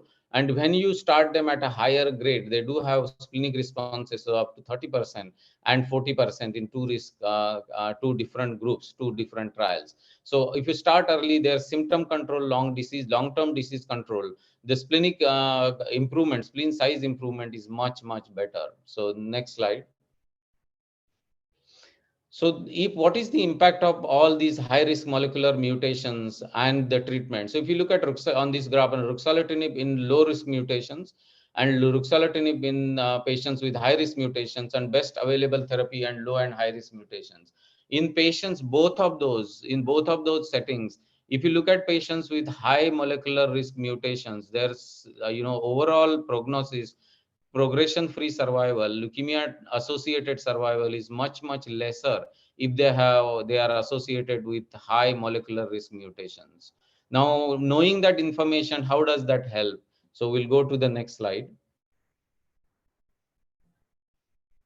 This is how it helps. So in 2021, large number of these molecules are in development. Some of them are closer to the approval. So it's not only JAK-STAT pathway, but there is immunomodulation like lenalidomide, pomalidomide. There is BCL2 inhibition like navitoclax, venetoclax. There are BET inhibitors like pelabresib, which are now being incorporated in myelofibrosis therapy in combination or in alone for treatment to improve their survival and reduce the leukemia transformation. Next slide.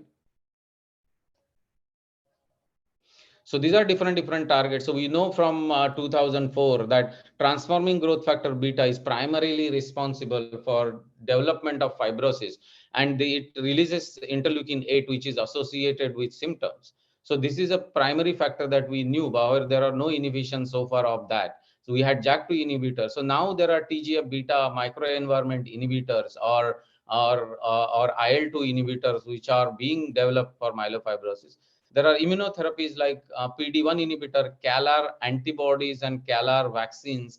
There are IMiDs drugs like lenalidomide, which has impact in pre and post-transplant survival. And there are epigenetic regulators like hypomethylating agents, HDAC inhibitors, and of course, we are JAK2 inhibitors. So they can be used in combinations or in singular format, and those trials are being done. Some of them are closer to approval. So we look at that in a moment. Next slide. So with JAK2 inhibitors, now we'll go to the second section of our presentation. So with JAK2 inhibitors are now in the pipeline. So if you look at ruxolitinib, it is approved for first line in myelofibrosis and is also approved in polycythemia rubra vera in second line. And fedratinib, the newer JAK2 inhibitor in patients who are non-responsive or who have responded and now stopped responding to ruxolitinib or failed response to ruxolitinib, it can be used as first line or second line as well in fedratinib as a JAK2 inhibitor. And there are new drugs, new JAK2 inhibitors, which are seeking approval, or pacritinib in patients with low platelet count. I think it is getting fast approved since December 2021 through FDA. Momelotinib in patients with anemia, and there are combinations of ruxolitinib, all those drugs that we have just discussed, including steroids, including BCL2 inhibitors, BET inhibitors, etc. Next slide. So this is ruxolitinib in patients with platelet count less than 50,000. So we always get worried if we have patients with myelofibrosis platelet count less than 50,000. You say that their average survival is very, very poor, possibly a year or so. That's because they are not suitable for definitive therapy. They require transfusion dependent, and once they become platelet transfusion dependent, they are closer to the end. But that's not the scenario. So this trial shows you that in patients with platelet count less than 50,000, we could start ruxolitinib 5 milligram twice in a day and escalate to 10 milligram twice in a day. And majority of these patients will eventually continue to receive 10 milligram twice in a day, and would definitely prolong their survival and risk of leukemia transformation. Next slide. And these are alternative ruxolitinib doses in anemia patients. So it's the same problem. So if you have ruxolitinib in patients, start ruxolitinib patients with low hemoglobin who are transfusion dependent, they will become more and more transfusion dependent. And one point you have to stop ruxolitinib because it's just like this transfusion frequency is so high. But you could, this trial shows that you could start ruxolitinib at a lower dose, 10 milligram twice in a day. And majority of these patients are going to go to have significant splenic reduction and increase in the dosing to adequate dosing after 3 months. Next slide. Next slide, we'll skip that. So what happened to our patient? So we started him on ruxolitinib 10 milligram twice in a day, and we titrated up to 15 milligram twice in a day. We got near complete resolution of early satiety symptom because of spleen reduction. However, in March 2021, he actually presented to us. This is the first time he came to us for consideration of transplant, where because of worsening spleen-related symptom, night sweats, and mostly which were still mild, requiring regular platelet blood transfusion. Spleen volume again started showing up. Baseline hemoglobin now is 6.7, and now he has got 3% blast on a peripheral blood. So he is definitely now by even IPPS score, it falls into higher risk and requires immediate allogenic transplant. Unfortunately, we are not able to identify the suitable donor for him for the transplant. So next slide. So what would you do in this scenario? If your patient needs transplant, they have failed ruxolitinib therapy and progressing on ruxolitinib therapy. So you then consider fedratinib. First, of course, we'll do a bone marrow to find out what is the progression. Has he already transformed into leukemia? That's the first thing that you do. You do genetic marker to make sure that they have not got additional clonal evolution. So those two things you would do first. And then consider if there is access to fedratinib. So if fedratinib access is not there, which you do not have, then there are alternative JAK inhibition and all those therapies that we thought of possibly we could consider. However, majority of these patients either will land up in clinical trial or will go on fedratinib. Next slide. So Jakarta, spleen volume restriction. What is the role of fedratinib? So this trial is actually not designed to tell you the role of fedratinib in myelofibrosis, but it tells you that two things. First, so if you start in fedratinib in patients with low platelet count of less than 100,000, 50 to 100,000, and baseline platelet count of more than 100,000, if you look at the dosing, their dosing is not different. That means in patients with low platelet count, where ruxolitinib is a problem, fedratinib can be safely used because it does not have impact on the platelet count. And even in that scenario, if you look at their splenic responses, they're close to 50%. And in patients with low platelet count, they are nearly 35%. So in both sets of patients, not only that they have significant splenic improvements, but their survival has definitely changed. We'll look at that in a moment. Next slide. So this is progression-free survival in patients who are on fedratinib. And if you look at 42% of patients who are still being followed for PFS, 80 of those patients who were recruited, nearly half of those patients still are being followed up PFS. So it definitely has a PFS survival. And if you look at AML transformation, that is not different as well. So it's definitely has significant, nearly 83% of compared to 67% in a placebo group. So it definitely has a impact on PFS, and it can be safely used in patients with low platelet count. Next slide. Ruxolitinib discontinuation. So this patient, you would think that they are possibly not responding, but if you discontinue ruxolitinib, this is what is going to happen. Their survival after ruxolitinib discontinuation will be really, really poor. Salvage therapy or re-challenging ruxolitinib is possible, but it becomes difficult because they have significantly progressed into the disease. They have become blood transfusion dependent more frequently. They are possibly transformed into leukemia. So you have to add HMA type of drugs. So reintroduction of ruxolitinib needed, but becomes difficult in this scenario. Next slide. So fedratinib is an effective option in patients with myelofibrosis progressing on ruxolitinib. This is what tells you. So there is no trial so far that is prospectively studying overall survival benefit in JAK2 inhibitor, but this is a retrospective analysis and clearly tells you that nearly 81% of those patients were censored for overall survival benefit. So definitely in patients where you have failed ruxolitinib, fedratinib not only improves your PFS and symptom control as well as the spleen volume control, but would also improve the overall survival. Next slide.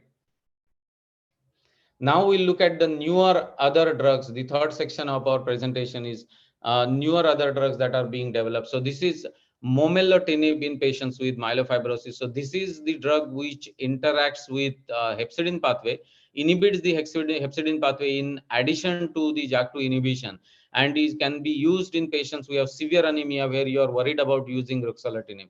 So these are the two trials, Simplify 1 and 2 trial. In both the trials where patients have previously been exposed to ruxolitinib, not only that it has control over total symptom score, but also has control over splenic control and have impact on the progression-free survival. While in patients where JAK2 inhibitor naive, it does not really improve symptoms significantly. It definitely has a impact on the splenic volume reduction by momelotinib. And if you look at the transfusion requirement in these patients after introduction of the drug, the transfusion requirement has not been very high, and the majority of those patients have not required blood transfusion for nearly 24 months. Next slide. So anemia. Dr. Patte, sir, my apologies, but you have 2 minutes to conclude, please. Yes. So we'll skip to the next slide. So this is the transfusion independence in patients with momelotinib. You can see that clearly the transfusion independence is sustained for more than 24 weeks, and it continued to sustain for nearly 2 years in patients were followed. Next slide. Pacritinib, this is the drug that is developed for patients who are presenting with low platelet count. So like momelotinib, this patient has people who have significantly low platelet count less than 50,000. This not only improves the fibrosis in the bone marrow and improves the PFS, but has no impact on the further reduction in the platelet count. Next slide. So position of JAK inhibitor in myelofibrosis, if you have platelet count of less than 50,000, eventually you are going to get pacritinib. Patients with platelet count more than 50,000, ruxolitinib or fedratinib, and red cell transfusion dependent patients, momelotinib. Next slide. So these are other newer agent, luspatercept. Luspatercept again inhibits the hepcidin pathway, and if you look at patients who have not transfusion dependent, they have maximum impact, but patients who have on transfusion dependent also significantly improves the to a level of transfusion independence. If you follow them for more than 3 to 4 months, you can see the transfusion requirement has gone down. Next slide. Navitoclax, venetoclax and navitoclax combinations in patients who are ruxolitinib resistance. Navitoclax has definitely improved the ruxolitinib resistance, and not only that, it has particular impact on the myelofibrosis, but also patients who have got HMRs, high molecular mutations. In those patients, both venetoclax and navitoclax has been tried, particularly navitoclax because it does not have impact on the platelet count. So that is the reason both of these drugs are tried in combination with ruxolitinib. Next slide. So efficacy on the HMRs. So if you look at high molecular risk, navitoclax and venetoclax, both of them have significantly improved the outcome in patients even having AXXL1 type of mutation like our patients. Next slide. And then there is a BET inhibition. BET molecule is responsible for IL-8 secretion, and if you introduce a BET inhibitor, they do have megakaryocytic differentiation, red cell differentiation, and reduction in the fibrosis. So there is an overall control of myelofibrosis and symptom control as well as transfusion independence. So this will be there in next 2 to 3 years for clinical use as well. Next slide. So this is pelabresib. Pelabresib is a BET inhibitor, and you can look at those red arrows. Those are the patients who have become transfusion independent after introduction of pelabresib. Next slide. Next slide. We can go to the next slide. And this is IMG 7289. So this is associated with apoptosis control. So this drug will be again in combination of ruxolitinib for overall control of fibrosis, symptom control, splenomegaly improvement, and symptomatology improvement in myelofibrosis. Next slide. Next slide. So we'll go to the last slide now. So I will one previous slide. So this is another mTOR inhibitor called omelestat. So this is the only drug that is being prospectively investigated for overall survival benefit in myelofibrosis compared to best available therapy. So this trial is going on. And the last slide. So I'll end my presentation with questions. So what is the roles of mutations in treatment selection in future? We have looked at that. You have a role of molecular biomarkers. We have looked at that in like in our case. And not only that, there is a inhibition or manipulation of molecular biomarkers, but also cytokine profile like IL-8 that we just discussed. And this is modifying therapies and therapies that would extend the survival like mTOR inhibitors, and treatment options for patients who are refractory to JAK2 therapy. Not only another JAK2 therapy, but combination of other therapies with or without JAK2 therapy. That also we have discussed. So this is the future of myelofibrosis. Thank you.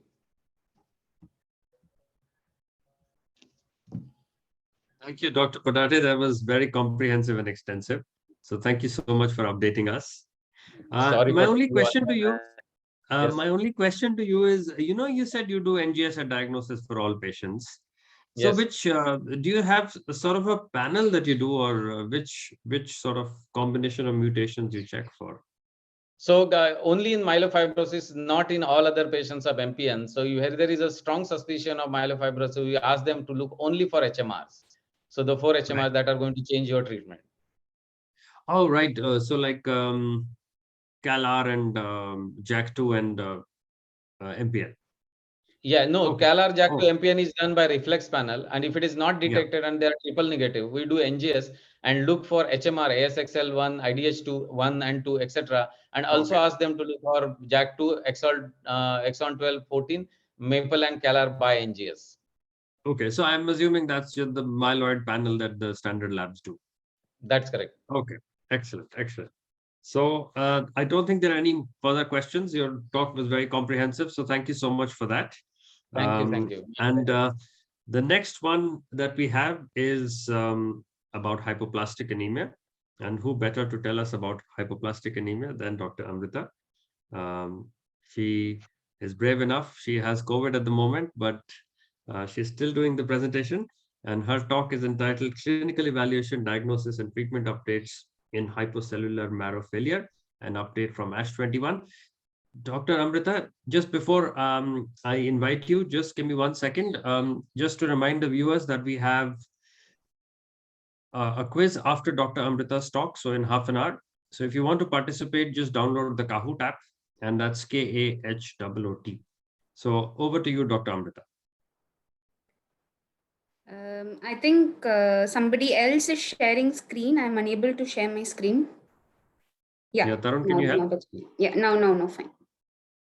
Share. Can you see my slides?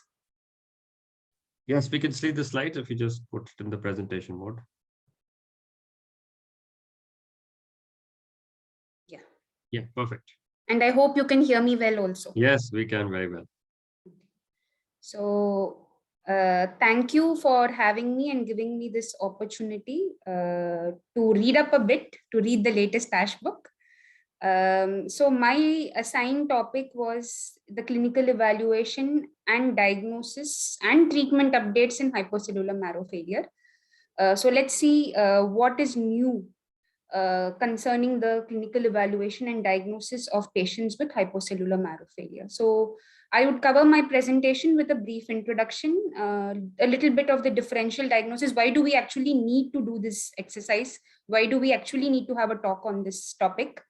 And the crux of my presentation, which would be the clinical and laboratory evaluation, which I would be speaking briefly about the normal tests that we have been doing for years together, and some newer tests like telomere length testing and something called, a copy number neutral loss of heterozygosity at 6p chromosome.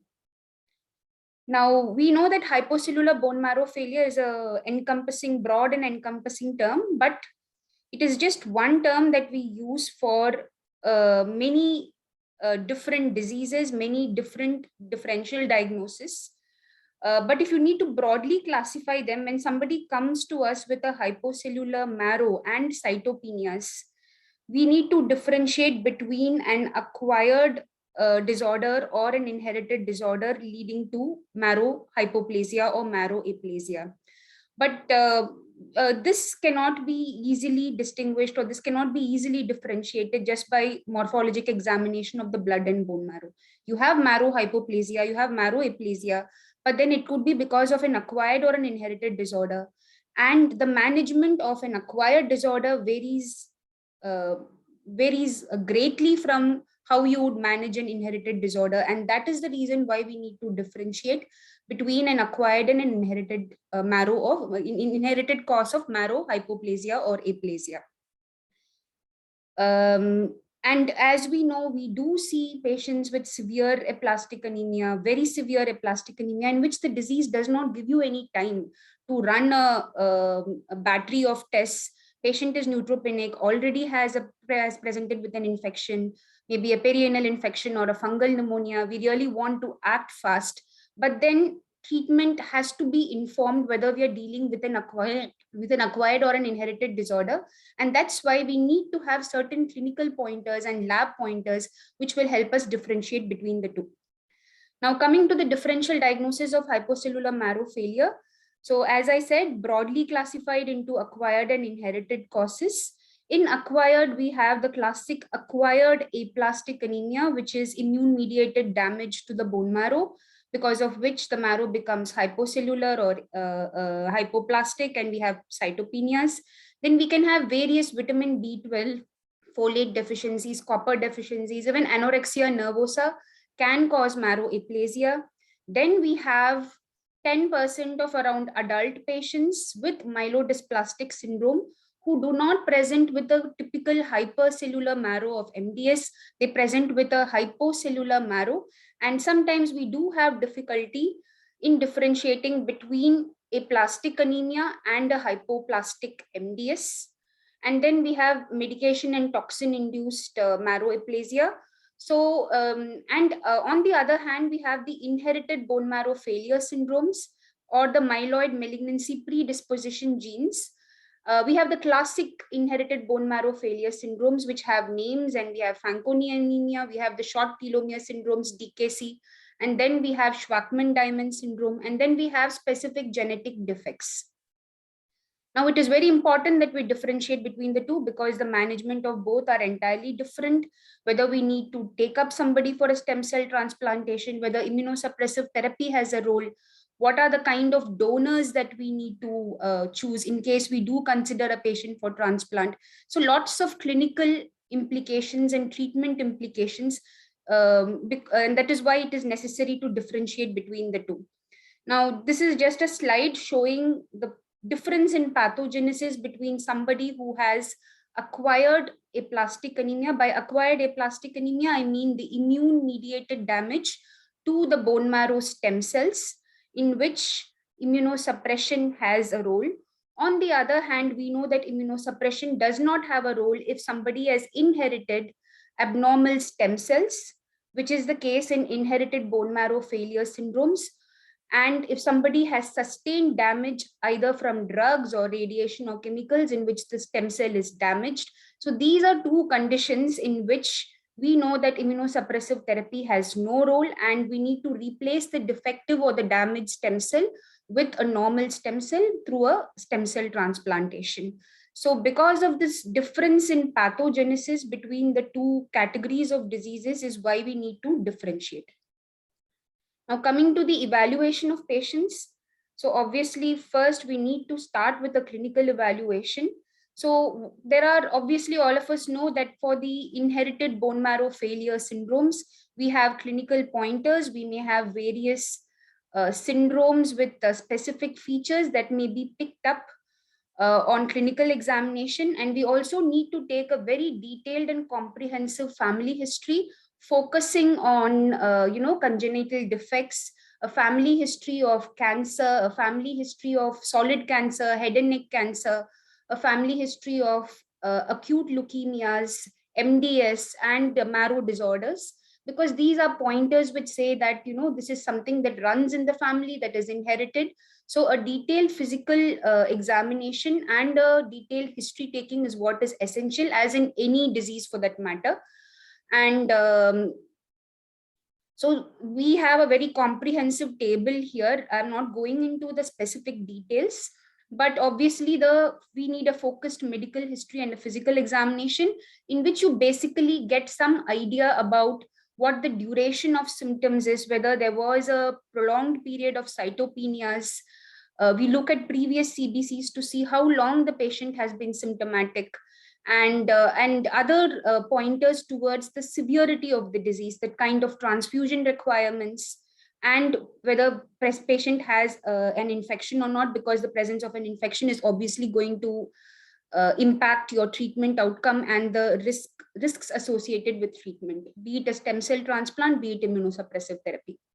And coming to the medical history, you obviously ask for certain specific features which are associated with all these inherited bone marrow failure syndromes, a history of cancer or leukemia, congenital malformations. You look at a birth history, other affected family members. You can also focus on, if you think you're dealing with a nutritional deficiency, you need to take a good nutritional history, and any history of liver cirrhosis, which may be seen in DKC, the short telomere syndromes, pulmonary disease, pulmonary fibrosis, renal disease. and other, most importantly, skeletal abnormalities. But all of us know that a good proportion of patients with inherited bone marrow failure syndromes are phenotypically absolutely normal. So even though you do a comprehensive physical examination and do not find any abnormalities, there is a good possibility that we may be dealing with a phenotypically normal inherited bone marrow failure syndrome. And as I said, family history is also important. Because we need to assess, it's important because in case we do consider a transplant, in case we consider transplant in inherited bone marrow failure syndromes, the type of inheritance pattern would help us, in our choice of donors, would guide us in our choice of donors, and also genetic counseling and screening for malignancy in other members of the family and in the patient himself. Examination findings, I'm not going into the details, but this can be, we can find this in any good hematology book or pediatric hemato-oncology book. So, but various pointers, skeletal abnormalities, thumb abnormalities, radial abnormalities points towards Fanconi anemia, and then various features, cafe au lait spots and pigmentation, leukoplakia, all these are clinical pointers or physical examination pointers that we are probably dealing with an inherited bone marrow failure syndrome. So I'll skip this slide. Now coming to the laboratory evaluation. So clinical evaluation can kind of suggest we have a pre-test probability for any test.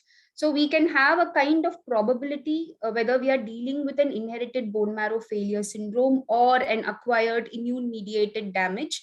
But do we have laboratory tests which can help us differentiate between the two?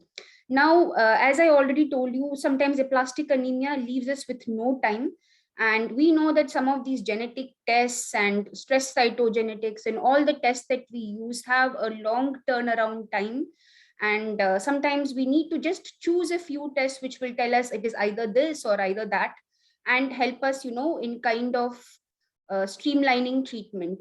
Now, the laboratory evaluation based on the severity of the disease and the urgency of delivering treatment, the laboratory evaluation can either proceed in a sequential stepwise manner in which you do one test. If it's negative, you proceed to the other, you proceed in a stepwise manner, or we do simultaneously all tests if there is a very urgent need to treat, which is sometimes the case in very severe aplastic anemia and severe aplastic anemia. Now, I'll skip this slide. All of us know how aplastic anemia is classified.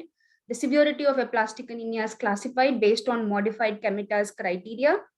So if somebody has a hypocellular marrow and satisfies two of these criteria, they become severe aplastic. And if the ANC is less than 200, they become a very severe aplastic anemia.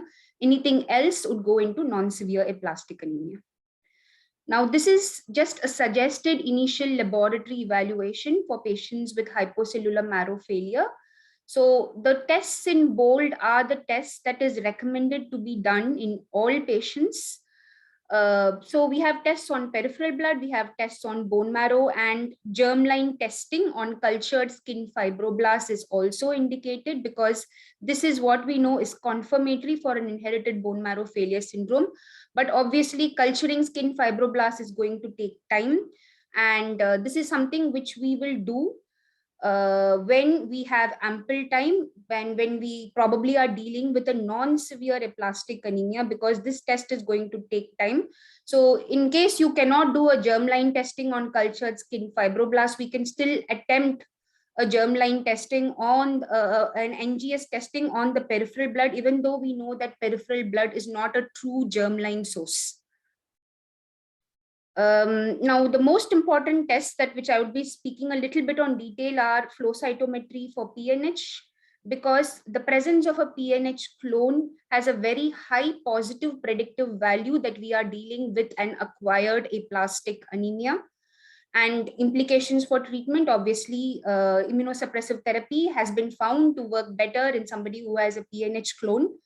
And chromosomal breakage testing is recommended in all patients because in most patients, I would say, I would not say in all patients, because if we have a very elderly patient in whom you don't even consider a transplant, there's no significant family history of cancer or MDS or leukemia, then I think chromosomal breakage testing is not needed. But otherwise, if we have a patient in whom we even are kind of considering a transplant, we need to do a chromosomal breakage testing.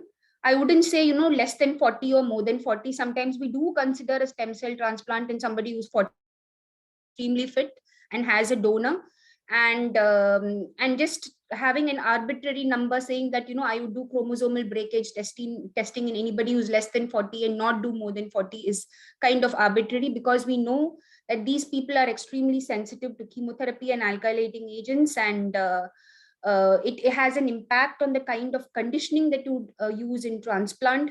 So chromosomal breakage testing is kind of recommended in most patients. This is, and telomere length by flow fish is something that is new. I'll be talking a little bit about it later. And this helps us in kind of establishing the diagnosis. I wouldn't say establishing, it kind of suggests that we are dealing with a short telomere syndrome, but it has to be later confirmed by directed genetic testing. HLA typing on patient and full siblings, and obviously the marrow has to be reviewed by a good pathologist. We need to look for careful dysplasia in the cell lineages, because we could be dealing with a hypoplastic MDS. Routine karyotype may be done because we may have an MDS defining abnormality, but then we also know that certain cytogenetic abnormalities can be seen in acquired aplastic anemia as well. FISH, again, to identify an MDS defining abnormality. We will talk a little bit about chromosome genomic array, in which this is something new that has come up. The use of, this copy number neutral loss of heterozygosity in acquired aplastic anemia, which is again got a very high positive predictive value in saying that we are dealing with immune mediated marrow damage. And these are tests which can be done when we have time. So quickly through these slides. So basically the initial workup, it depends on whether we are dealing with a severe or a non-severe aplastic anemia. If you're dealing with a severe aplastic anemia, we see that we do all the tests simultaneously. We do a cytogenetics, which includes a routine karyotype, FISH, and chromosome array on the marrow. PNH test is done on the peripheral blood. A chromosomal breakage test is done on the peripheral blood, but then a chromosomal breakage test, if it is negative on the peripheral blood, and if we still have a very strong suspicion of a chromosomal breakage syndrome, then we have the phenomenon of somatic mosaicism or somatic reversion. We need to do testing of a germline source if there is a strong clinical suspicion of an inherited bone marrow failure syndrome, or Fanconi anemia to be exact. Then telomere length by flow fish. Pancreatic isoamylase if we are suspecting a Schwachman-Diamond syndrome, and HLA typing on patient and full siblings. So all these tests are done simultaneously. If we have an abnormal morphology and dysplasia, then we need to consider hypocellular MDS or in an inherited bone marrow failure syndrome and direct our workup accordingly. If the initial workup is suggestive of an inherited bone marrow failure syndrome, we do not have time to do a germline testing. We probably will do a rapid panel-based NGS on the peripheral blood of the patient and also a related donor to kind of establish the diagnosis of an inherited bone marrow failure syndrome. We do not have time to culture skin fibroblasts and do a germline testing. So we settle with peripheral blood. If the initial workup is either not very suggestive of an inherited bone marrow failure syndrome, or we have two specific abnormalities which have a very high positive predictive value of immune mediated damage. These two abnormalities are the presence of a PNH clone. It has got a very high positive predictive value, 100% positive predictive value, as I will tell in my coming slides, for saying that we are probably dealing with immune mediated aplastic anemia, and the presence of a copy number neutral loss of heterozygosity in the short arm of 6p involving the HLA genes. If that is present, it means that we are probably again dealing with an immune mediated aplastic anemia. So we can either initiate therapy with immunosuppressive therapy or stem cell transplantation based on availability of donor and patient age. So if we are dealing with a non-severe aplastic anemia, obviously the same workup, it's pretty much the same workup. It can proceed in a more stepwise manner. We look at the same tests, but then we have time on our hands. We do not have to treat the patient urgently. So we wait for all these tests. We can even do a germline testing to rule out an inherited bone marrow failure syndrome on cultured skin fibroblasts. So we have time. We kind of run the same panel of tests, but in a more stepwise sequential pattern without the constraints of time. Now, quickly about the various tests. I hope I'm not running out of time. So a chromosomal breakage test, as I already said, is recommended in all patients with hypocellular marrow failure. As I said, we may kind of skip it in very select situations. Elderly patient, transplant, you're not thinking of a transplant, there's no significant family history, you kind of can get away with it.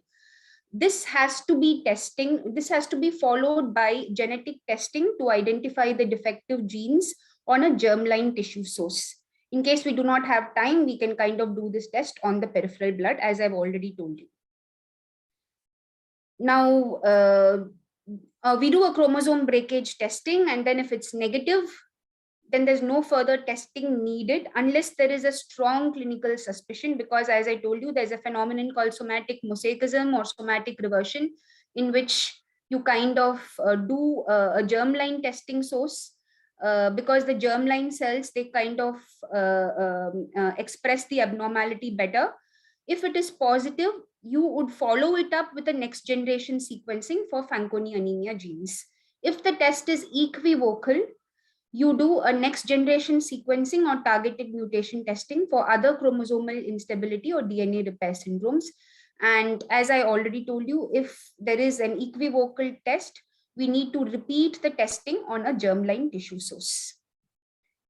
Now, all of us can kind of think, I mean, the ultimate test is, an NGS. Why do we even need to do a chromosomal breakage test? It is so laborious. It is time consuming. Does it really add any value? Can't we just do an NGS and sequence the gene and look at the defective gene? So there are two reasons why we cannot do that. We need to establish the fact that there is a gene which is defective and the defective gene is causing a functional defect. Sometimes we can also have a mutation in new genes which are not yet categorized as Fanconi anemia genes.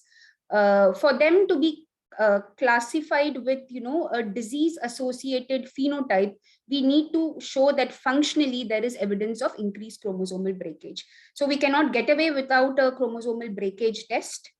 We need to do a chromosomal breakage test because it is a functional test of chromosomal breakage. Genetic testing will follow.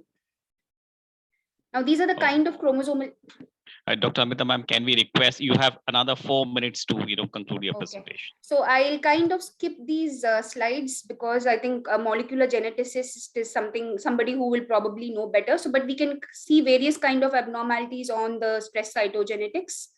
And coming to telomere length testing. So what is this telomere length testing? It is basically used, in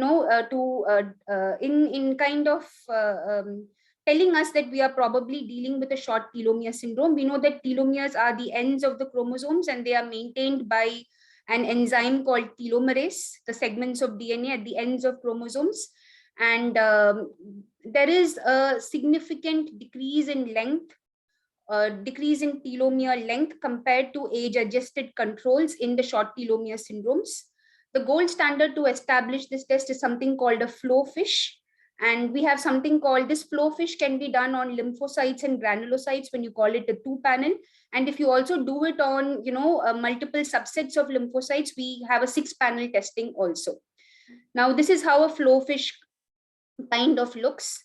This is a Q fish in which the cell suspension or the chromosomes are in metaphase, and we see the fluorescent probe labeling the ends of the chromosomes, whereas this is what is called a flow fish, in which we have a fluorescent label probe to identify the telomeres, and then we kind of characterize the cells, whether it's a lymphocyte or a granulocyte.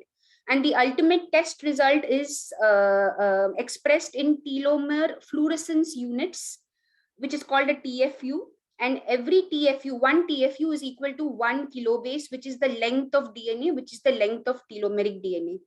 Now we need to understand that once we have a certain value or a certain number, you need to know how to interpret that particular number. You need to know how you will actually use those values to decide whether you have a short telomere syndrome. What is the probability of a short telomere syndrome? Now, a telomere length above the age-adjusted 50th percentile, it has got 100% negative predictive value in identifying a meaningful mutation in a short telomere syndrome in both adult and pediatric patients. When we have younger patients, patients less than 40, somebody with an age-adjusted telomere length, somebody with a telomere length which is below the age-adjusted first percentile, it strongly supports a diagnosis of short telomere syndrome, which is DKC, but it lacks specificity. It can also be seen in other inherited bone marrow failure syndromes like Fanconi anemia and SDS. So it kind of suggests we may be dealing with a short telomere syndrome, but then we need focused genetic testing to rule out the other inherited bone marrow failure syndromes. Now, if we just look at this plot, we see that below the age-adjusted first percentile, in younger patient population, all the short telomere syndromes, they fall below, the telomere length falls below this cutoff limit, which is the age-adjusted first percentile. Whereas in elderly patients who have a genetically confirmed short telomere syndrome, we see that this first percentile is not very useful because we do have a subset of patients which fall above the first percentile and still have a short telomere syndrome. So in younger patients, telomere length below the age-adjusted first percentile tells us that we're dealing with an STS. And in older patients, this is not a very good cutoff. So flow cytometry is another test which I've already told you, kind of tells us that we are dealing with an immune-mediated aplastic anemia. Now, this is a nomogram in which we have a pretest possibility. Let's say we have a moderate pretest probability of an immune-mediated aplastic anemia. And then we have a PNH clone. Presence of a PNH clone raises the post-test probability of immune-mediated aplastic anemia to above 99%. And even with a moderate pretest possibility and a negative PNH clone, we still have approximately a 60% post-test probability that we are dealing with an immune-mediated aplastic anemia. So I'll skip these slides for lack of time. I'll kind of skip this also because I would just like to say that, this copy number neutral loss of heterozygosity at the 6th chromosome is something which is recently coming up. If somebody has immune-mediated damage to the bone marrow, we see that just like a PNH clone becomes enriched in somebody who has immune-mediated marrow damage, this particular abnormality on chromosomal microarray also gets enriched in the bone marrow of somebody with immune-mediated marrow damage. So these two tests, basically presence of a PNH clone and an acquired 6p copy number neutral loss of heterozygosity, has 100% specificity for saying we are dealing with an immune-mediated aplastic anemia, and it also has 100% positive predictive value. But absence of these does not rule out immune-mediated aplastic anemia because we see that the negative predictive values are not really high. Now, the last two slides. So would we do somatic mutation testing for mutations in myeloid malignancy? Suppose we identify an AXXL mutation in somebody who has a hypocellular marrow without obvious dysplasia. Can we still label it? Should we label it as an MDS or should we label it as an aplastic anemia? So this is a very unclear area. So I would like to say that, the current diagnostic utility of NGS panels and whole exome sequencing for somatic mutations do not reliably distinguish between the hypocellular marrow failure syndromes, and there is no specific mutational profile which will tell us this is bona fide MDS or this is aplastic anemia, because we know that 25 to 30% of patients with even immune mediated aplastic anemia, they do harbor mutations related to clonal hematopoiesis and aging, like those in AXXL1, DNMT3A, JAK2, and TP53.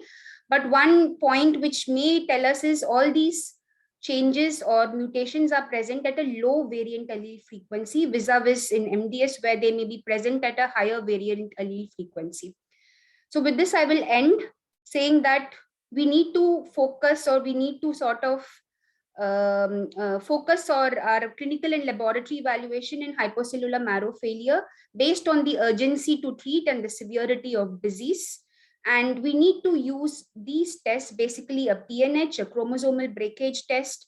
Newer tests are this 6p copy number neutral loss of heterozygosity, telomere length, to kind of categorize the patient into either an acquired or an inherited, and then kind of take the treatment options from there.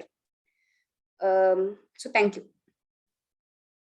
Thank you, Dr. Amrita. That was very clear and concise, and a good update on aplastic anemia. So that clearly adds to a lot of diagnostic burden that the patients have to go through to get to a diagnosis of aplastic anemia. So now we just have a 5-minute quiz. I know the last session of the day is a lymphoma session. So, but before we get to that session, there's a 5-minute quiz. I hope you've all downloaded the Kahoot app if you want to participate in the quiz.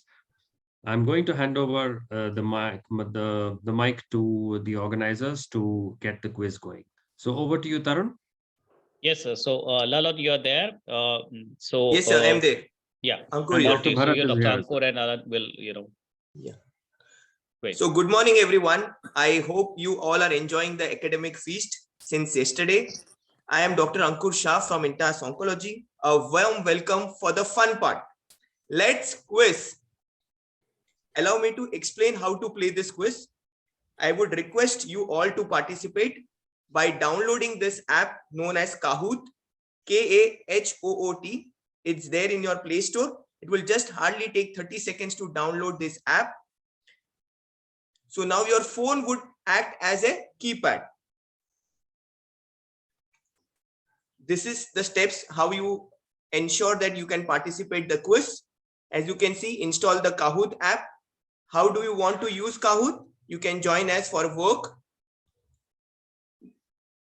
Soon we'll share the pin on the screen. Before we do that, can we have the next slide, please? Yeah, the winner takes away this award money. The first prize gets 10,000, second prize 7,500, and the third prize gets 5,000. Allow me to explain how this quiz will be played. So there would be 15 questions. Each question will have 4 options: option A, option B, option C, option D. You get 30 seconds to answer each of the question. You need to be right as well as be the fastest to score the maximum points.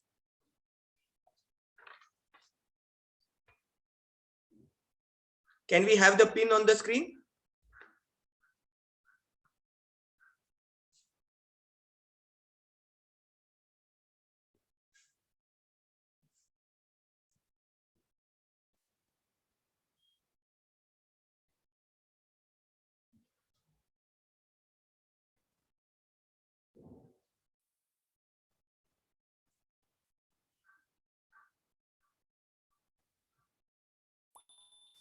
So the pin is loading. Yes, I can see the pin on the screen. I would request all the participants to enter this pin. Ensure that you log in with your full name, the name in which you have registered for the conference. Ensure you log in with your full name, the name with which you have registered for the conference. The pin is 264243. I can see participants have started logging in. The game pin is 264243.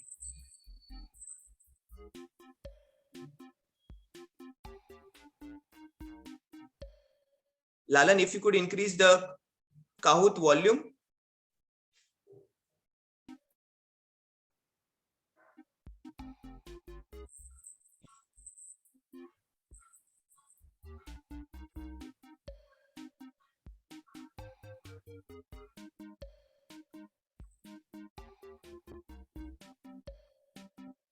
Yeah, perfect.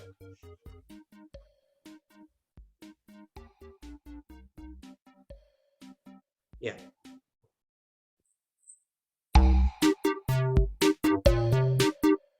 Yes, the volume is perfect now. I can see participants logging in. The Kahoot app is easily available on the Play Store. It would take hardly 30 seconds for you to download the app. It's a very interesting quiz. The quiz would have 15 questions and 30 seconds to answer for each question. Be right, be the fastest to score the maximum points.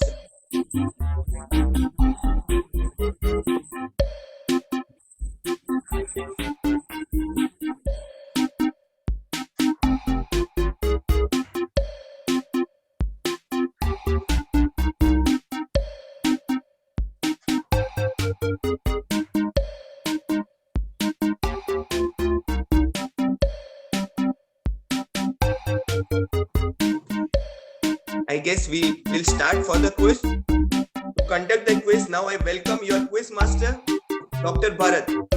Dr. Bharat, over to you. Okay.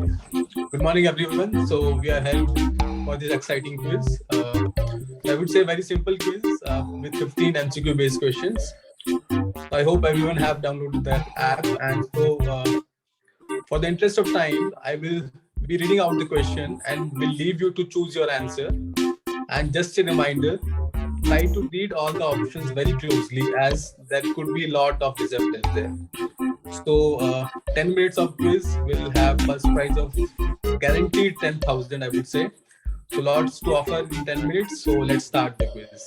Yes.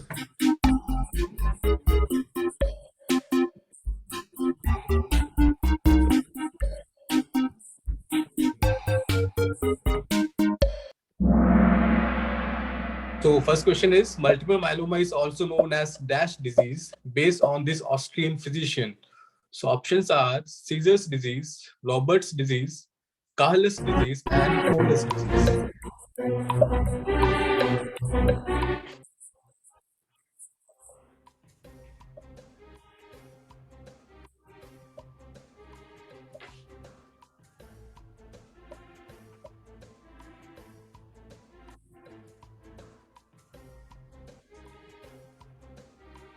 So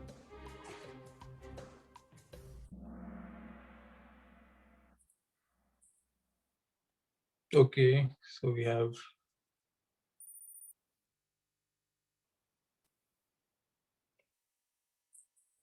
so question number 2 is Baltimore criteria used for VOD and SOS includes all of the following except bilirubin levels of more than 2, tender hepatomegaly, third is pleural effusion, and fourth is weight gain.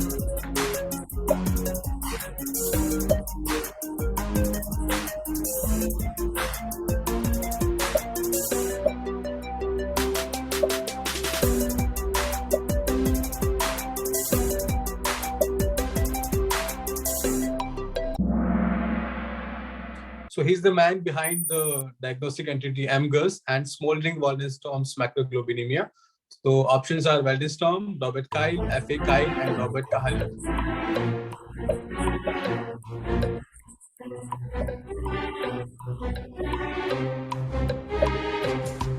We have 9 answers. Yes.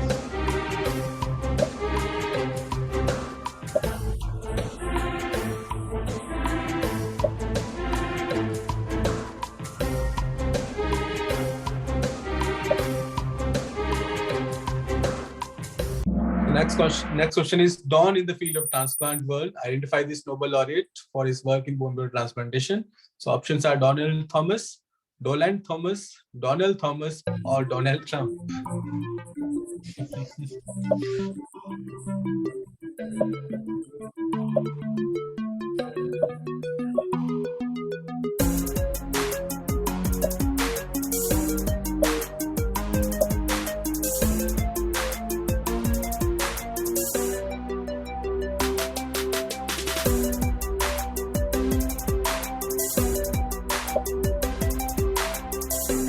we have next question.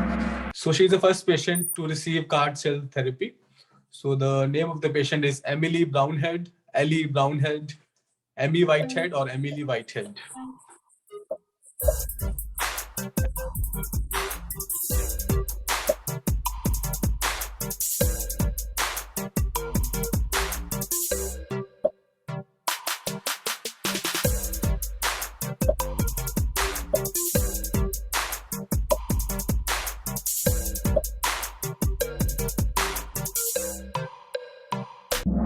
Okay, so next question is, which of the following act as blocking the don't eat me signal used by cancer cell, and it has been recently approved for AML?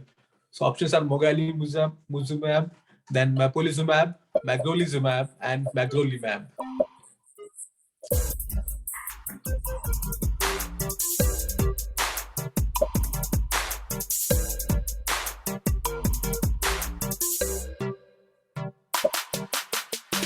And questions it is.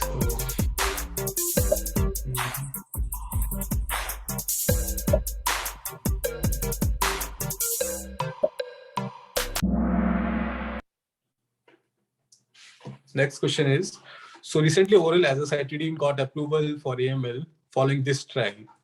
So name of the trial is Quasar trial, Admiral trial, Ratify trial, or Quasar trial.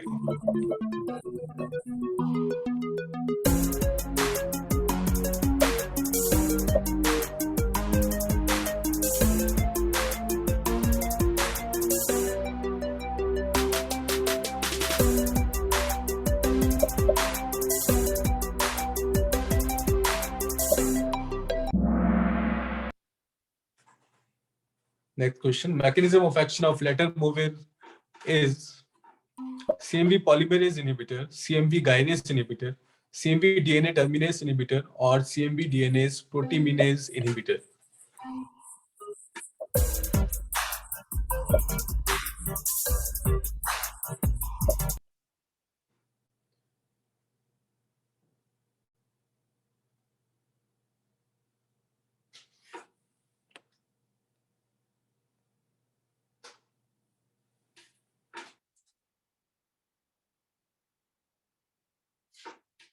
We said stop somehow.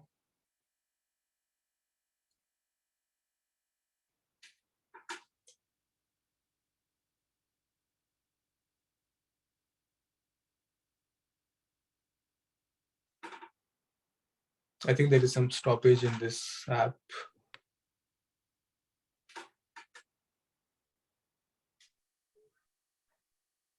Lalan. Yeah, just a minute.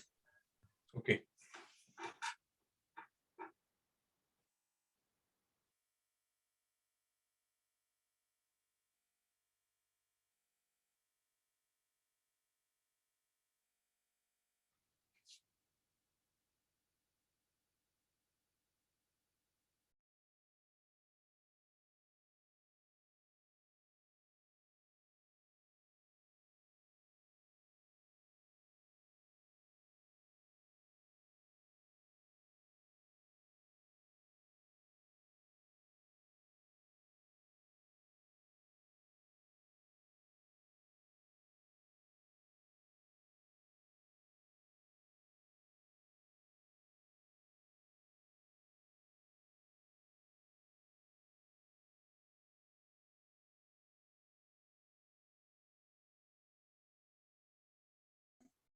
So there was a drop in internet. Lalan is joining back.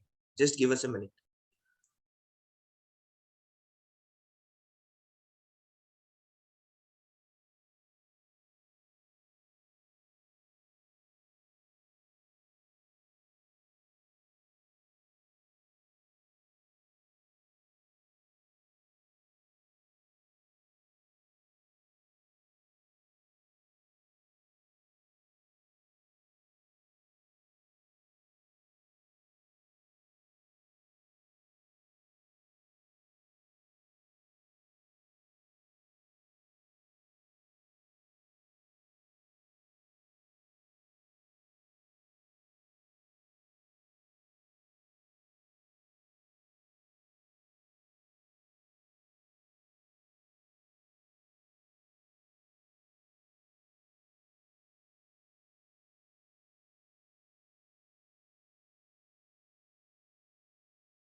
Jude and Murphy staging, Ann Arbor staging, or Jude and Murphy staging?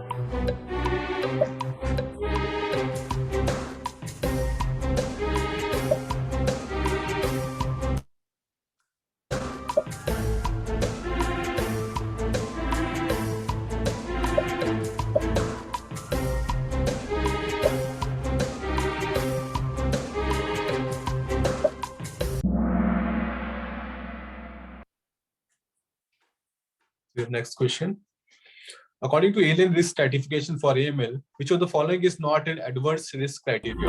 Inversion 3, deletion 5q, monosomic 7, or deletion 7q?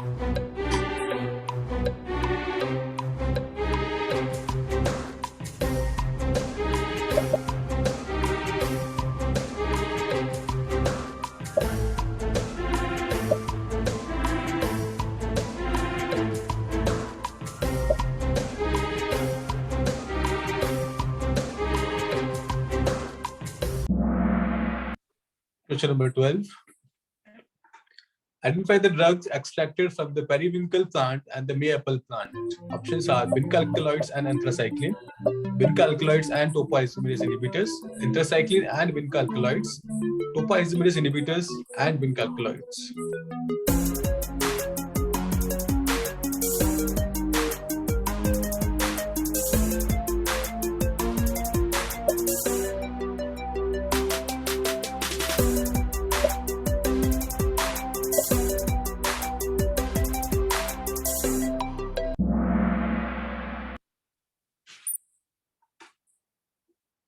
Mechanism of action of echinocandin antifungals is 14-alpha lanosterol demethylase inhibitor. You can just read out the options, okay?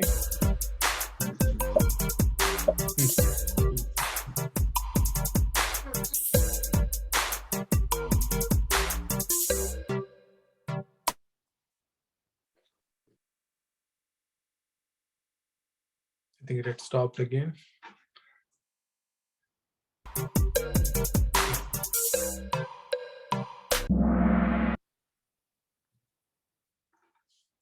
Chronic lymphocytic leukemia is characterized by which of the following flow cytometric features? Options are,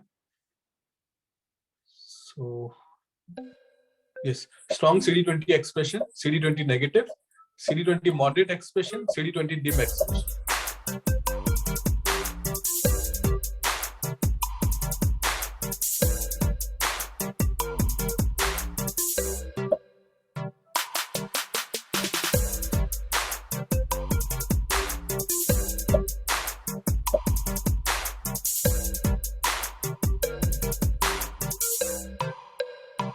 We have the last question.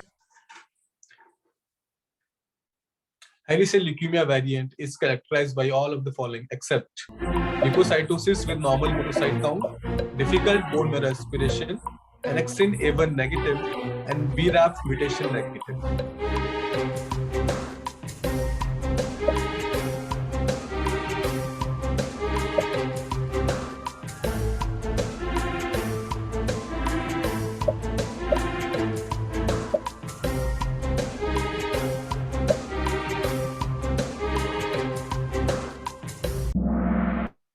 So this was the last question. So thank you everyone for joining in this exciting quiz. So I will hand over to Mr. Lalin.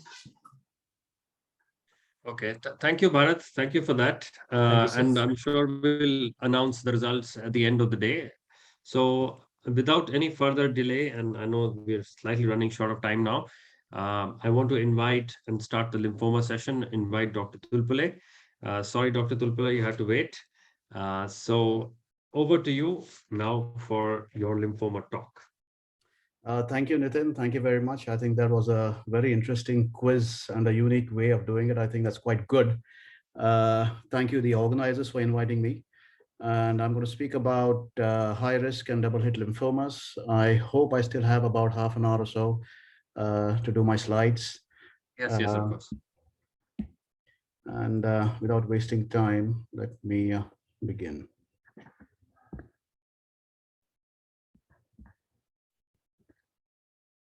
Can you see the screen? Is it visible? Yes, and we can hear you as well. Excellent. Okay.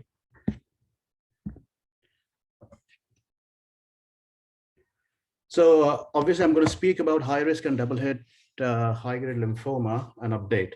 And what I've done is I've gone through the ASH education book. There are two very good chapters on this particular topic, as well as some abstracts as well, which I'll go through. So next slide. Yeah. So we all know this, that adding rituximab to CHOP had revolutionized the management of DLBCL. And for the last 20 years, this has remained the standard of care. But as you can see from this, from these curves, that there's still a proportion of patients of DLBCL or of high-grade lymphomas, which still need better management options. And the best way to prognosticate has always been the IPI and the variations of those, like the age-adjusted or the modified. There's a revised IPI and the NCCN IPI, which is with some variations. But most of the trials, clinical trials, will still stick to the IPI and base all their observations on these. Those lymphomas were not doing very well. People looked at the cell of origin, and we all know that we've got the GCB and the ABC, depending upon the sort of centroblastic centrocytes and the post-germinal center, plasmablastic, and then methods to delineate them based on the Hans algorithm, CD10, BCL6, MUM1. And you could see separation of the curves, that the GCB lymphomas did well and the non-GCB or the ABC didn't do very well. And this was an area where the researchers wanted to focus their attention to devise strategies for better outcomes. Now, one of the ways that they looked at it, and this is a recent publication where they looked at adding lenalidomide and to R-CHOP, and we have always heard about these trials that by adding lenalidomide to R-CHOP, maybe ABC varieties of the lymphoma could get better because it sort of acts on the BCL pathways for better outcomes. But unfortunately, this particular study was a negative study. And mind you, these were patients with only ABC phenotype. However, they had another group did a study again with lenalidomide, but this time they treated all patients with len R-CHOP versus R-CHOP, and you can see the curve and you can see the graph. And what they found was that all the lymphomas, whether GCB or ABC, actually had a better outcome. And if you look at the forest plot below, it's tended to favor, if you look down here, the ABC and the GCB, it sort of tended to favor ABC, but still people would still treat ABC with R-CHOP as remaining the standard, and this area still needs to be cleared. On the other hand, there was a study again which used ibrutinib plus R-CHOP, and they looked at the data. And again, this was randomized into two arms: ibrutinib plus R-CHOP versus placebo and R-CHOP, and they looked at the effects. If you looked at the top two graphs, these were patients aged less than 60. And these two are the patients aged more than 60. So what the authors here said, that if you have a patient aged 60 years or younger, then they may benefit from adding ibrutinib to R-CHOP as opposed to patients who were older than 60 years of age. Then we come to the entity of the high-grade B-cell lymphomas. Now, these were previously called, they included buckets like high-grade as well as double hit and triple hit. And if you looked at the WHO 2016 classification, they have had two clear categories: high-grade BCL with MYC and BCL2 plus minus BCL6 translocations, and high-grade BCLs which don't have this, or the NOS. Now, there is always a subset of patients, typically the single MYC rearrangements, the high MYC BCL2 expressions, but no rearrangements. And these typically are still within the remit of DLBCL. So we have these two groups, sort of the higher risk lymphomas as well as the high grade B-cell lymphomas. And we've always looked at sort of GCB and ABC, and you looked at the rearrangement. So typically, if you have had the MYC, you've had the MYC rearrangements in the BCL2, which typically fall in the remit of GCB. We call them double hit. You can also rarely get the MYC and BCL6, although BCL6 expression mainly falls with the ABC, and you can get double hit there as well.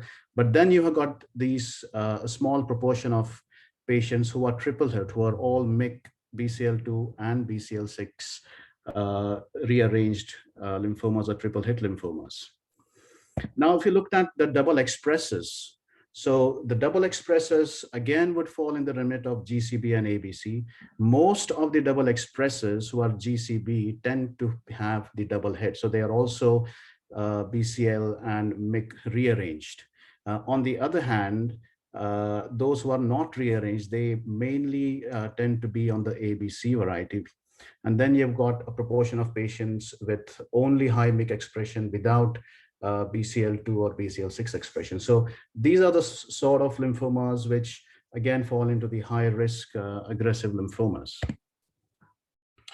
Now, having said that, researchers had always thought that the FISH had sensitivity limitations compared to whole exome sequencing. And we had a study group or researchers who looked at exactly this question. And what they did was they did whole exome sequencing of the GCB lymphomas, particularly double hit, double expressors, and developed a 104 gene signature, which corresponded with the double expressors and the double hit lymphomas. Now, within this group, what they found is those who had this gene signature, only about half of them were actually mutated by FISH. And this is what they've looked at. So they've looked at all the lymphomas who had the signature versus the lymphomas who did not have the signature, including the ABC. So if you look at these, look at the top ones, if you could see this time to progression, the top graphs are the lymphomas who do not have the signature, the double hit signature. The yellow one is the one which has the double hit signature, and the blue is the ABC lymphomas. So we can clearly see that based on the gene expression profiling already, you could sort of separate out the lymphomas into those who would have a slightly better outcome versus those who would remain to have a poor outcome. Therefore, underlining the concept that just doing a FISH on the tissue may have limited sensitivity, and probably going the way of a gene expression profiling may be a better way to go. But again, more studies need to come out showing this. The other thing was another group looked at the MYC partner. Now, the MYC can have an immunoglobulin or a non-immunoglobulin partner, and this is exactly what they've looked at. And again, interesting outcomes here, again, muddying the water here. So what they looked at was patients with lymphoma who were MYC negative, who were double hit or triple hit, again had MYC, but with an immunoglobulin partner, double hit, triple hit with MYC, but a non-immunoglobulin partner. Then you've got single hit with immunoglobulin and single hit with non-immunoglobulin. And you could see here that the single hit lymphomas, the immunoglobulin ones, had the worst outcome. So if you had a non-immunoglobulin partner, your outcomes were not that bad compared to the immunoglobulin partner, and similar with double hit and triple hit. So if one had a double hit, triple hit, MYC with a sort of a non-immunoglobulin partner, they probably did slightly better.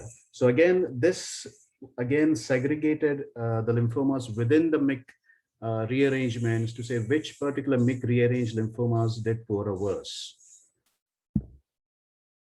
Now, it's slightly busy slide, but the point to make here was the double hit lymphomas, where traditionally we know that they are poor responders to R-CHOP, and here it depicts the various protocols that have been used to treat these. So you've got DA-R-EPOCH, you've got R-hyper-CVAD, and you've got R-CODOX-M, R-IVAC.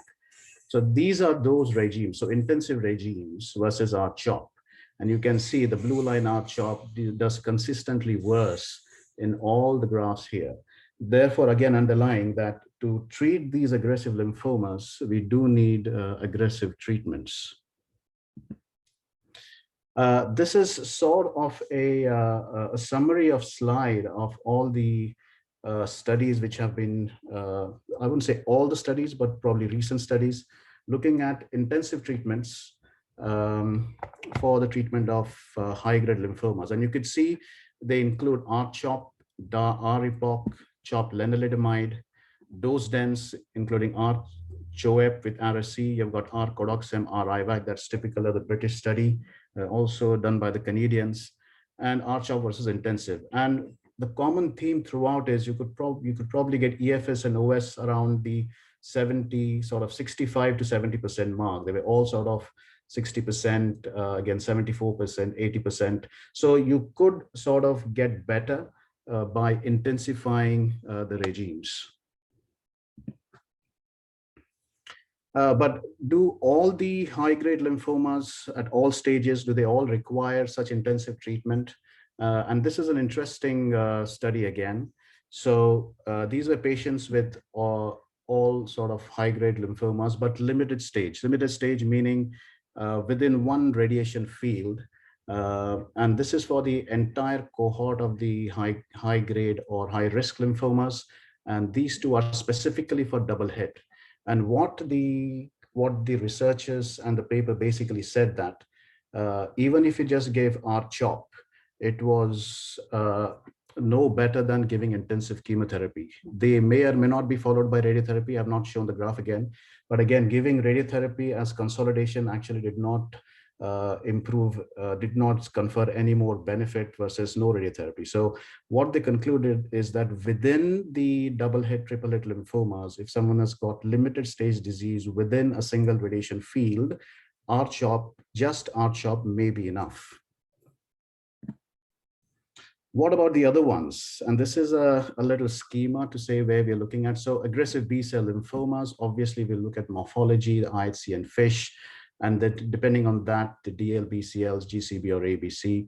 And particularly if they've got a high expression, they're speaking about doing a clinical trial. And this is also what the UK are looking at as well. So we've looked at some data which looked at lenalidomide added to it, or maybe ibrutinib added to it, or even a higher risk R-Codoxem or IVAC that would be going a little bit more expensive, but that's why considering a clinical trial.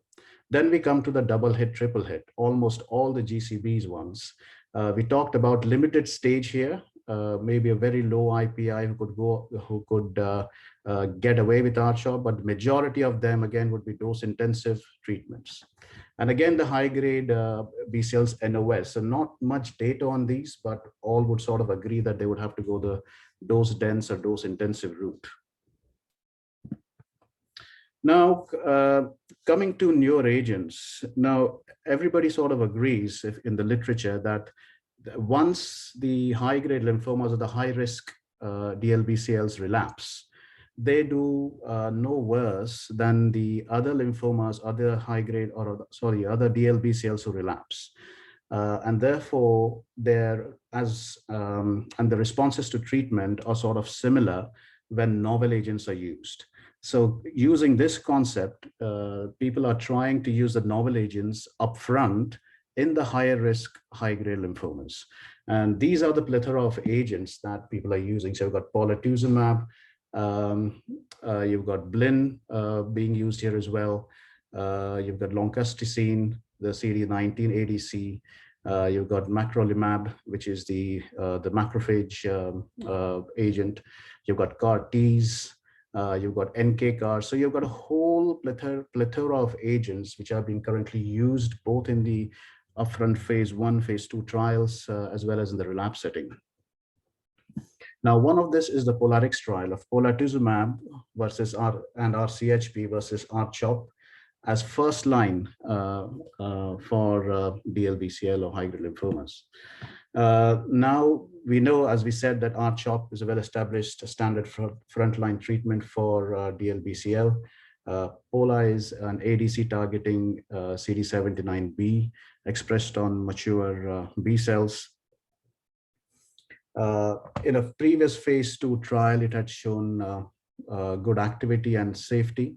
And the current is a phase 3 trial, which compared Pola RCHP versus R-CHOP. Now, clearly here, they've dropped the vincristine because of concerns of neuropathy because of polatuzumab and vincristine combined together. So who are the patients? So stratified by IPI 2 versus 3 to 5, bulky disease. Patients were 18 to 80, previously untreated, and IPF 2 to 5, so slightly higher IPIs. And they're randomized to Pola RCHP versus R-CHOP with a placebo here, given 6 cycles. And the primary endpoint was progression-free survival. And if you looked at the characteristics, there was a sort of reasonable mix of patients here, both with the ABC and the GCB. You've got MIC rearranged 26 patients, about 8%, and a reasonable number of dual expressions here. And what they found was a hazard ratio of 0.73. So sort of a improvement in the progression-free survival here, which is their primary endpoint for polatuzumab in the intermediate and high-risk groups. The further analysis is still being concluded, but this was the sort of headline result which came through for Pola RCHP. Similar for the disease-free survival, but does not very significant in overall survival, as in most of the cases that we see. So they concluded that patients with intermediate risk or high risk untreated DLBCL, POLAS plus RCHP significantly increased progression-free survival versus R-CHOP. Adverse events were similar between the treatments, especially neuropathy as well. And as I said, the other various subgroups and analysis are still ongoing. Next, we come to again an interesting study, which is a randomized phase 2, phase 3 study of DA-R-EPOCH plus minus venetoclax in patients with double-hit lymphomas. Now, we know that double-hit lymphomas have a poor outcome. And most of us would use DA-R-EPOCH as first-line treatment based on studies that we have. A previous phase 2 study demonstrated anti-tumor activity of R-EPOCH plus venetoclax, but was associated very high toxicity. There is another trial which is being undertaken to look at double-hit lymphomas using venetoclax plus R-CHOP.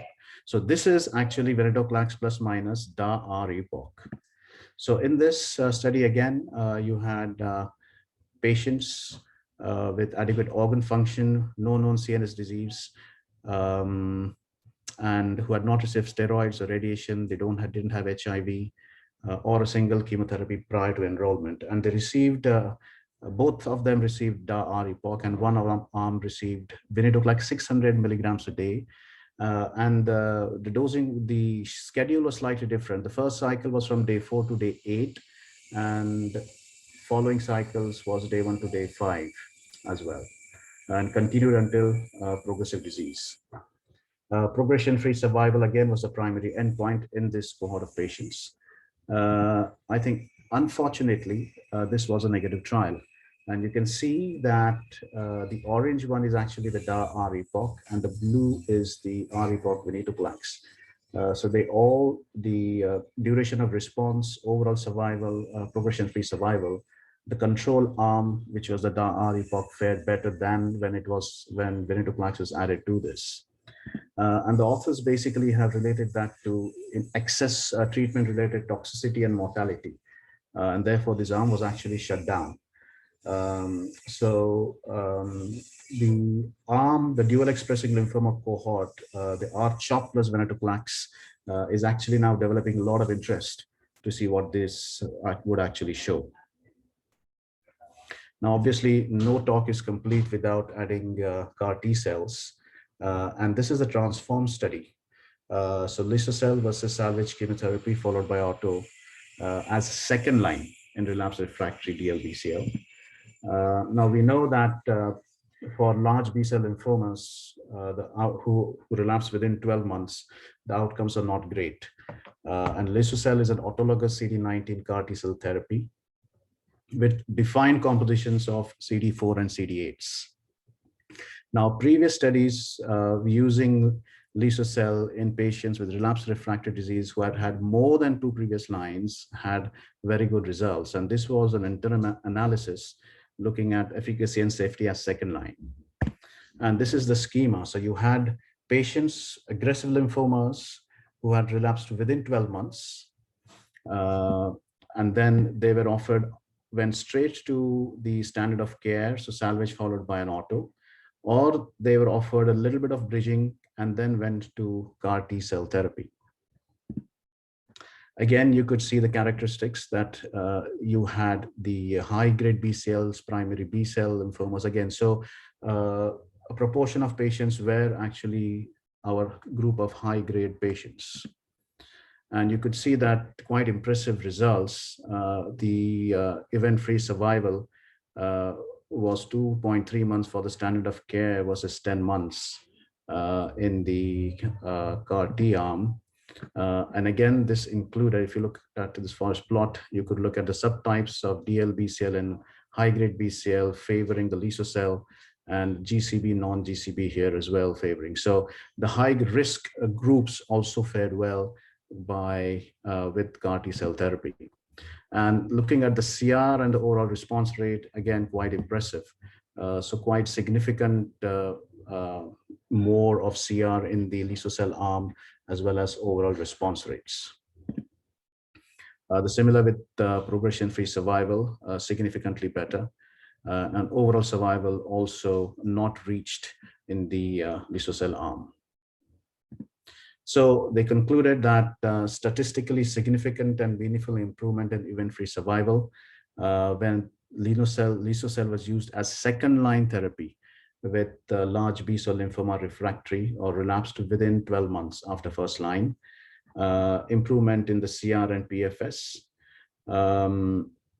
Safety results are consistent with those previously reported. So there were no grade 4 or 5 CRS events and few neurological events of any grade, about 12%, and grade 3 was 4%. So seems to be like now this is potentially a new standard of care for second line treatment with relapsed refractory large B-cell lymphoma. Then we come to the ZUMA-7, which is then axi-cel versus standard of care. Again, a similar hypothesis to be used as second line. I'm not going to go through the preamble again here, background, because it's very, very similar to the liso-cel as well, where they have used ZUMA-7, the axi-cel before for lymphoma who have had more than 2 lines of therapy with good results. And here is here are the findings where they've used it for second line. Again, very similar randomization where they've used axi-cel versus standard of care.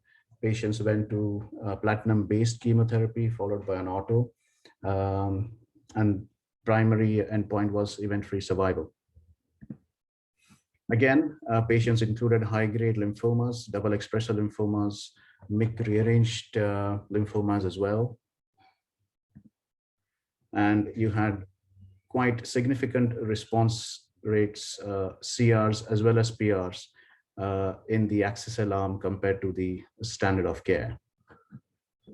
You see here again that the median overall survival had not reached versus you had 35 months for the standard of care. Coming to here, neurological events, slightly more here you can see, so it's not surprising in the axi-cel arm, but grade 5, 0. They also had a little bit more of tremors and confusional states compared to the standard of care. So they concluded by saying that the axi-cel met its primary endpoint, giving rise to a clinical meaningful event-free survival. It also increased the response rates versus standard of care with a 33% higher overall response rate and double the CR rate. and had manageable safety profile consistent with prior studies. So I think with that, I will probably end my talk here. So I would summarize to say that treatment of high risk and MYC rearranged DLBCL and high grade remains a challenge. Gene expression signature holds more promise in dissecting these into subsets to guide further therapy. And novel agents are being tried in the first line, as we looked at the POLA trial.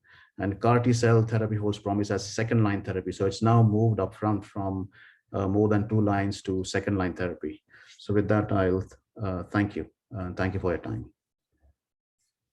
Samir, that was excellent and very comprehensive. So just one question for you. Do you think POLARIX results will kind of change standard therapy or even challenge standard therapy at the moment? Because there's no overall survival benefit, though. Correct. Absolutely. There doesn't seem to be an overall survival benefit. I think we need to wait and see until the entire subgroup analysis and details are out, because this came in as a late breaking abstract. And there is a general excitement that POLA or CHP may come as frontline, but I think we still need to wait for all the details to come through. And this is especially, the benefit is probably in the intermediate and high risk lymphomas. So I think we just need to wait a little bit more till all the subgroup analysis are out. Excellent. Thank you so much. Now, without wasting any further time, I know we're running late. I want to invite Dr. Roshan. And Dr. Roshan Dixit is a hematologist. And he is going to invite his panel and discuss relapsed refractory lymphomas. So Roshan, up to you. I hope I am audible to everyone. Yeah, audible. We can't see your slides yet, though. Yeah, just doing that.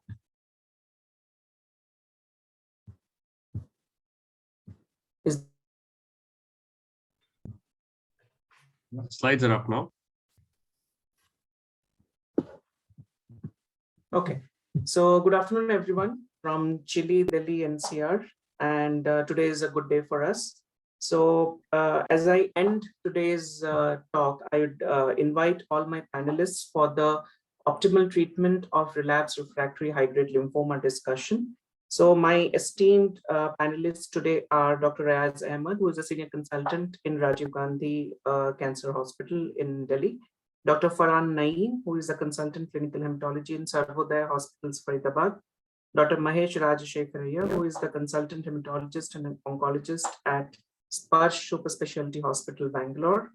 Dr. Sumit Mirk, who is the assistant professor in TMH and ACTREC in Mumbai. Dr. Vishwadeep Kushu, who is the consultant clinical hematologist and a dear friend from Krishna Hematology Clinic, Nagpur. And Dr. Amrita Ramaswamy, who is also a friend and a colleague who is a consultant hematologist in Artemis Hospital, Gurgaon. I'm not able to see Dr. Riaz, I think, in the panelists today. So I'd take his questions and try to answer them also, as I've gone through the topic myself. And it has been quite illuminating, this ASH meeting, because it actually showed the ease in which people are now opting for treatment in relapsed refractory high-grade lymphoma, a territory which was very dismal in prognosis in the past, with very limited therapeutic options, and usually meant palliation or low progression-free and event-free survival after we diagnose this phenomenon.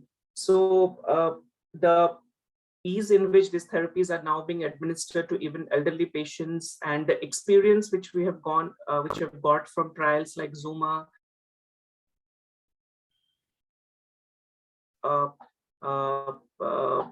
options to treat this difficult subset of patients. So as I've already introduced my panelists, I would thank them for sparing their Sunday for us.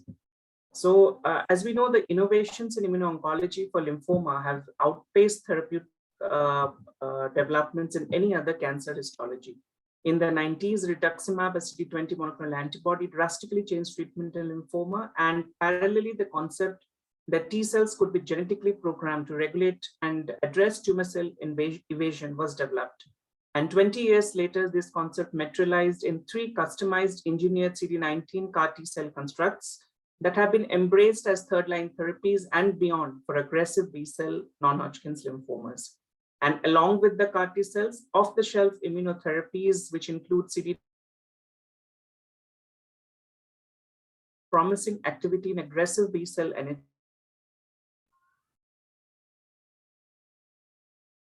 customized engineered products.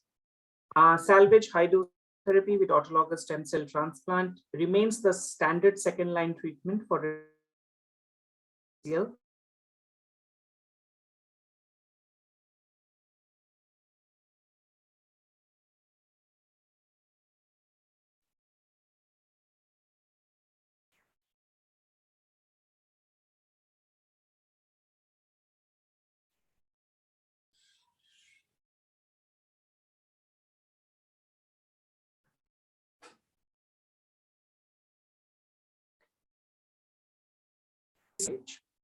So my first case is a 61-year-old man, hypertensive, who presented with a lower back and flank pain, fevers, and weight loss.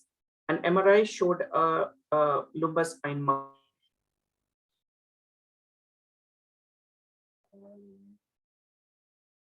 Uptake in the retroperitoneal lymph spinal mass. A core biopsy showed high-grade B-cell lymphoma, stage 4B, with dual arrangements of MYC and BCL2 by FISH, classifying it as a double-hit lymphoma. This patient was treated with 6 cycles of intensified RDA-APOC and achieved a complete metabolic response at the completion of therapy. However, 12 months later, this patient relapsed. He was treated with 2 cycles of rice with complete response and consolidated with an autologous stem cell transplantation, as we would all do in this. But unfortunately, 3 months post scans demonstrated a disease recurrence, and he was then referred to our institution to discuss treatment options for his second relapse. So at this point, Dr. Reyes, if he's around, or I'll take the answer for this question, that what are the options of treatment which we would usually discuss at this point? As this patient has had a very early relapse post an autologous stem cell transplant, and he has already previously been exposed to chemotherapies with limited benefit. At this point, obviously, we need to choose some alternative form of therapy, which would include some sort of adoptive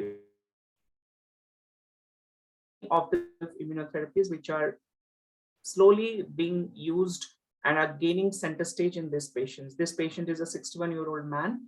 So considering the comorbidities, which is only hypertension, I think it's logical for us to consider CAR T cells, which although remain out of access for us right now, but we need to look at the future in which we need to learn from the experience from people who have already administered them, so that we can be more comfortable using them when the time comes for us to access them.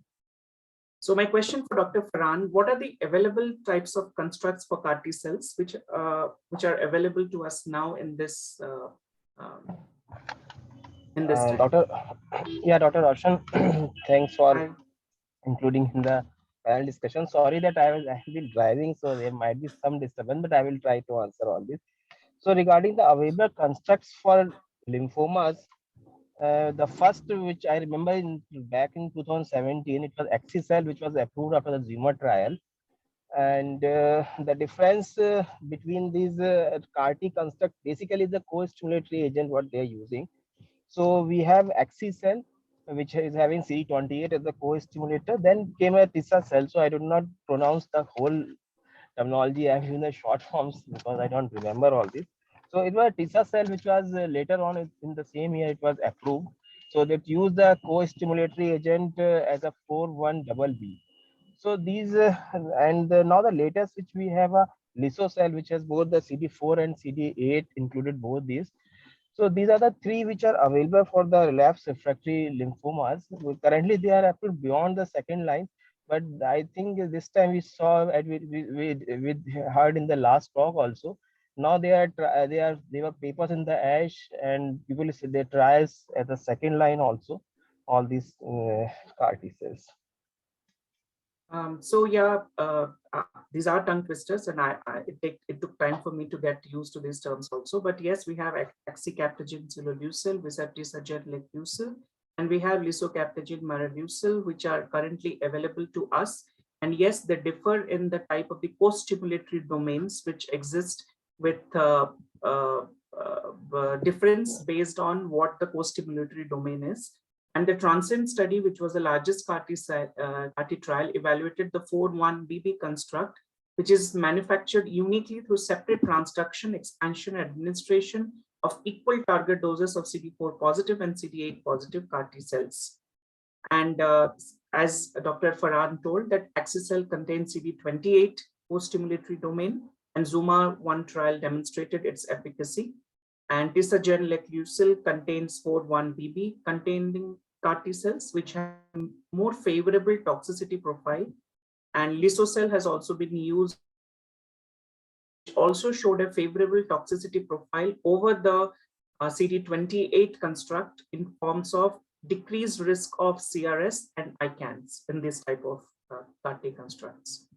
So my question for Dr. Mahesh, thank you for joining us. What are the challenges which are usually faced when CAR-T cells are being planned for a patient, as we discussed, a 61-year-old with a second relapse post an autologous transplant?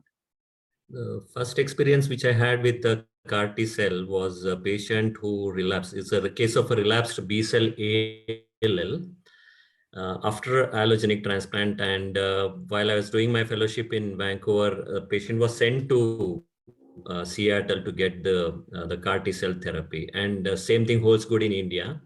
I think in India, the first CAR-T cell therapy was done by Actec Group in just June 2021, that is just 6 months back.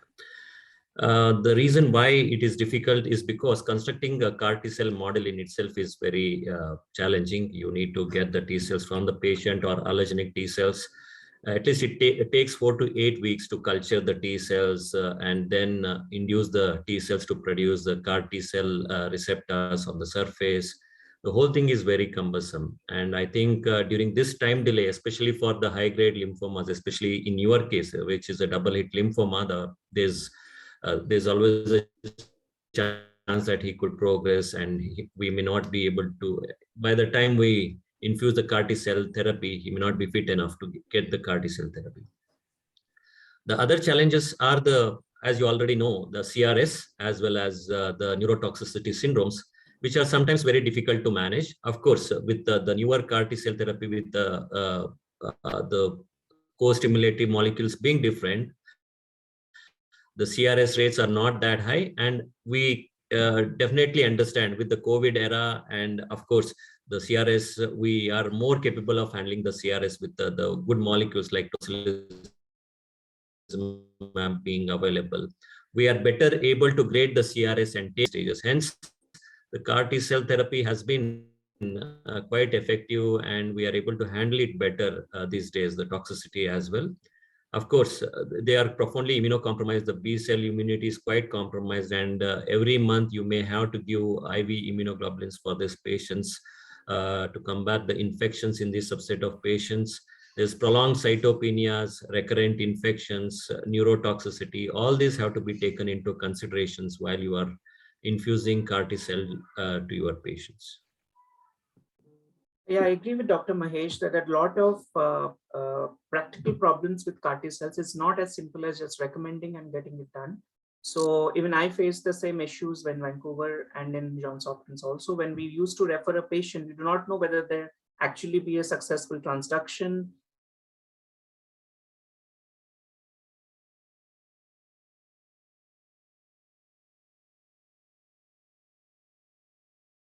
CAR-T cells use the body's immunity, the T cells, to actually help its action, and also need those for the persistence. So any depression by giving targeted therapy towards CD20 or even CD3 would actually compromise the efficacy of CAR-T cells. So obviously a lot of variables which have been elucidated very well by Dr. Mahesh.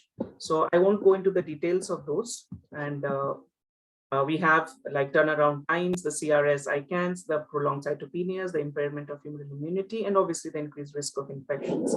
But when I went through the abstracts and the plenary papers and the molecules which have been investigated, I could say the toxicity should not preclude the use of CAR-T cells in older patients. Based on the clinical trials and the real world experience, which has been given very well in this ASH, that Both CD28 and the 41BB constructs appear to be reasonable options for even older adults and or frail patients who have comorbid conditions and may not be eligible for a bone marrow transplant. And we recognize the difference in toxicity and we manage them well with the available supportive care, the use of tocilizumab and the steroids to limit the toxicities. So my question for Dr. Sumit, what are the off-the-shelf targeted immunotherapies for relapsed refractory lymphomas which have been indicated? And I know these are also tongue twisters, but if he can give us a outline of these therapies, I'll be happy to take the discussion forward. Am I audible, Dr. Roshan? Yes, thank you for joining us. Right. So, there are many targeted immunotherapies, some which target CD19. We briefly covered blinatumomab yesterday, and that has also been used in DLBs and relapsed refractory cases. There have been some other anti-CD19 antibodies with the targeting, like say loncastuximab or tafasitamab. They're basically used as bridging therapies before a more definitive therapy, like say autologous transplant, a CAR T therapy, or maybe in the worst case, allogeneic transplant is planned for a patient. Rarely our patients may be very frail. They may not be suitable for any kind of further therapy, and they can be used in those settings also. And less commonly, for example, if you have a patient wherein we have harvested the T cells, but we're not able to transduce with the vector and generate a sufficient amount, wherein that patient is not eligible for CAR T in that case. So in those scenarios also it can be used.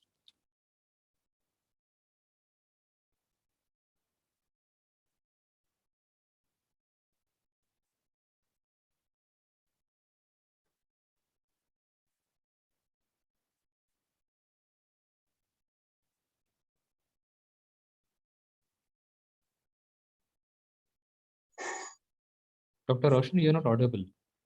You're on mute, Roshan.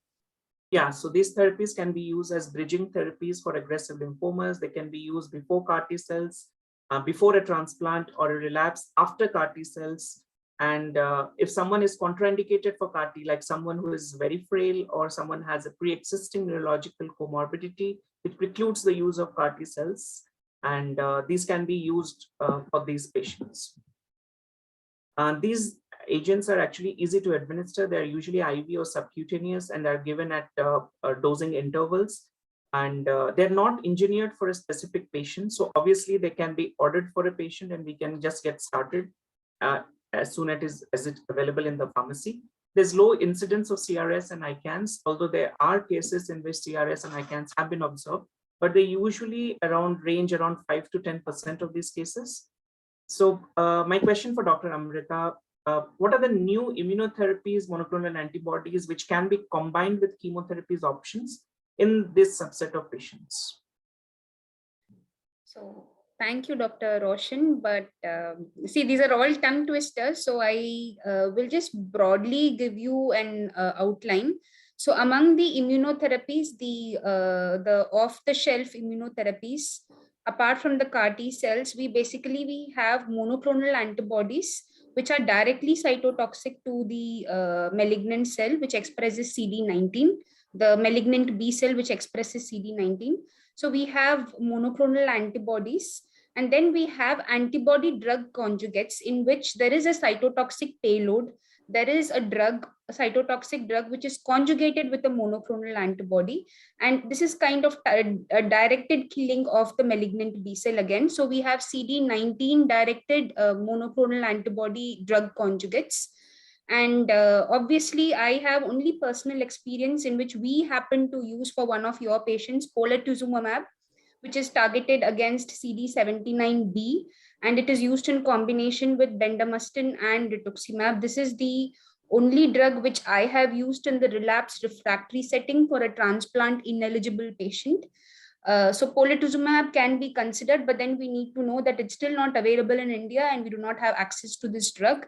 We did have compassionate access for that patient, and that's why we ended up using in that patient. And selinexor, which has been used in multiple myeloma, has also been found to have a role in the treatment of relapsed refractory high-grade lymphomas. Thank you, Dr. Amrita. So yeah, to add to the arsenal of off-the-shelf immunotherapies, we also have bispecific T-cell engaging antibodies. So these are usually CD3 epsilon T cell receptor complex, which has been added to the CD20, and they target the malignant B cell, creating an immune synapse, and redirects T cell cytotoxicity against malignant B cells. These are also IV or subcutaneous administration. And the agents are mosunetuzumab, ipcoritamab, glofitamab, and odronextamab. So this has been already been dealt with Dr. Samir. These are the agents which have been used, and these are the targets which has been there in the ASH education book, and it can be looked upon to get a broad idea of where these cells act, where these agents act. My question for Dr. Vishwadeep, this patient who relapsed after an autologous stem cell transplant actually went on to Fred Hutch Seattle, where he got bridging rituximab and steroids considering the aggressiveness of the relapse, and subsequently went into a trial in which he got Lisocell and he went into a CR. But he relapsed 6 months after the CAR T cell therapy. So considering what all we dealt with and what all discussion we had, do you think we have anything to take forward as the subsequent therapy for a patient who has relapsed post-CAR T cells? Dr. Vishwadeep. As we already discussed, hi Roshan, sorry. Thank you all to have for having me here. This is a tough patient which we usually see once in 3 months or 6 months, who is kind of primary refractory, and whatever you do, the disease comes back.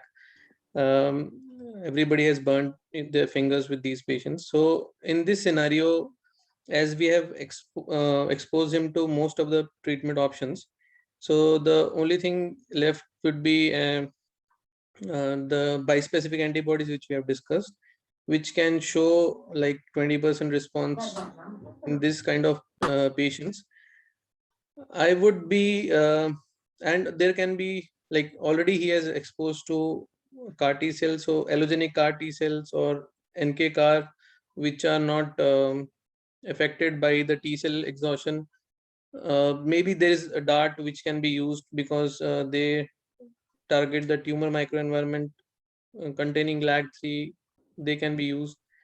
Overall, he has a dismal prognosis, but as we have more advancement in the field, we can still try to look forward how better we can help this patient. So yeah, difficult patient, I agree. But yeah, the availability of off-the-shelf immunotherapies appears very promising in these patients, because this can be ordered without any culture period or any waiting period. And yes, access is a problem, but it's really exciting to see people are getting more used to these products, and maybe when they're available, even we will be benefited by giving them upfront to these patients even before CAR T cells, as they are less subjective to variations or bias. I'll go to the next case, which I will be dealing very fast because I'm running late. And a 71-year-old patient who had a stage 3B triple hit lymphoma, who was treated with R-CHOP, relapsed in 6 months, which was biopsy confirmed. The patient had recovered from COVID in the last month and also had type 2 diabetes. So this is a very capable patient in terms of money and resources. So he was worried that if these comorbidities are going to affect his subsequent management, and he has all the means to afford the standard of care. So my question to Dr. Farhan, that what are the treatment strategies which can be offered to this patient at this point? And does the fact that the dismal long-term prognosis to second-line therapy in an aggressive lymphoma prompt us to consider CAR T cells or off-the-shelf immunotherapies, even at such an early point in the relapse trajectory of this patient? Dr. Farhan.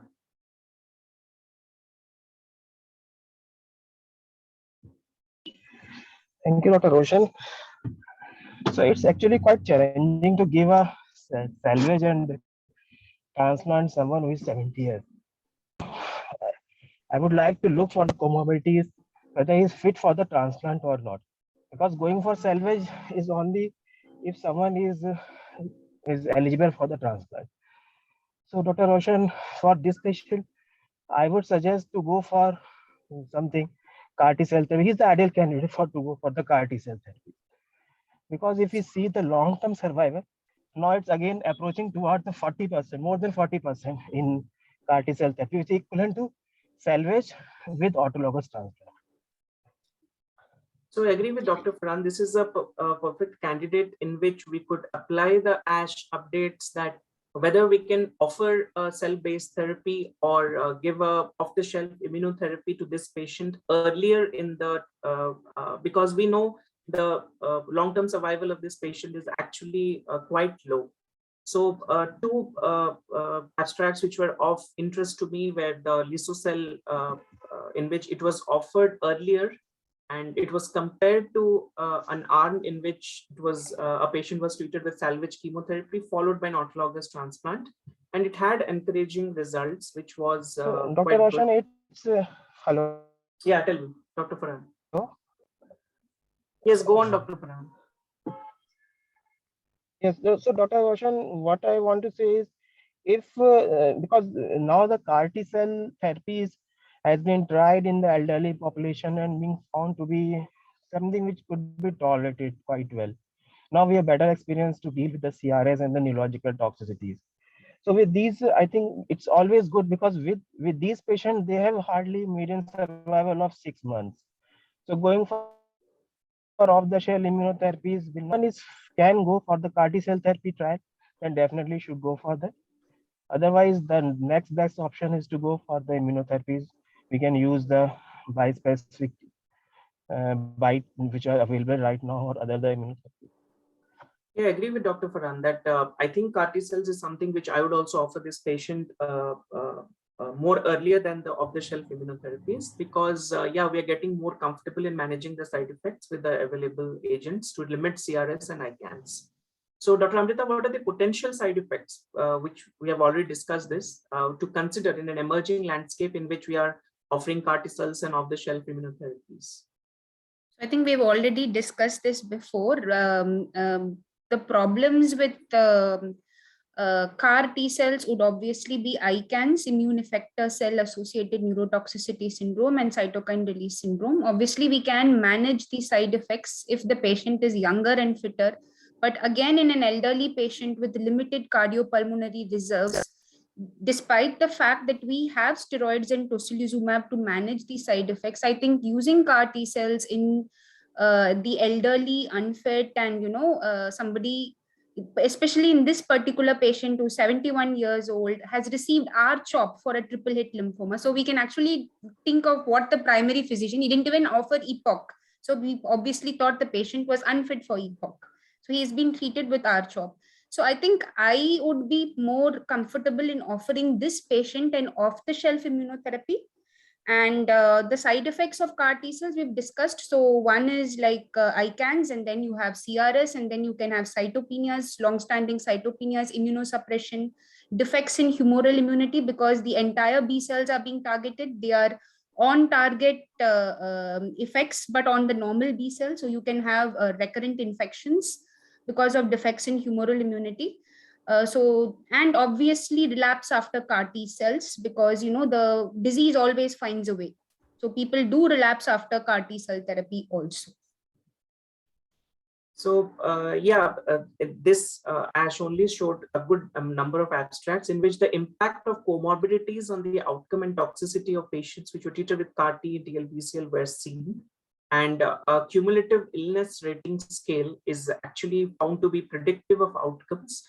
And there are 4 severe organ systems which were considered: respiratory, upper GI, renal, and hepatic, which were actually shown to have prognostic significance in CAR T cells. And a score of greater than 7 was actually predictive of severe ICANS, and it should be considered prior to giving patients CAR T cells. So this was a good abstract which actually showed us a way to risk stratify this patient before we select what sort of therapy we want to offer them. So this is the same abstract which actually shows the difference in the survival and the progression-free survival with CIRS less than 7 and CIRS more than 7, and which actually shows the difference that showed us that actually CIRS can be taken as a score to predict the chances that the patient will be surviving after a CAR T cell.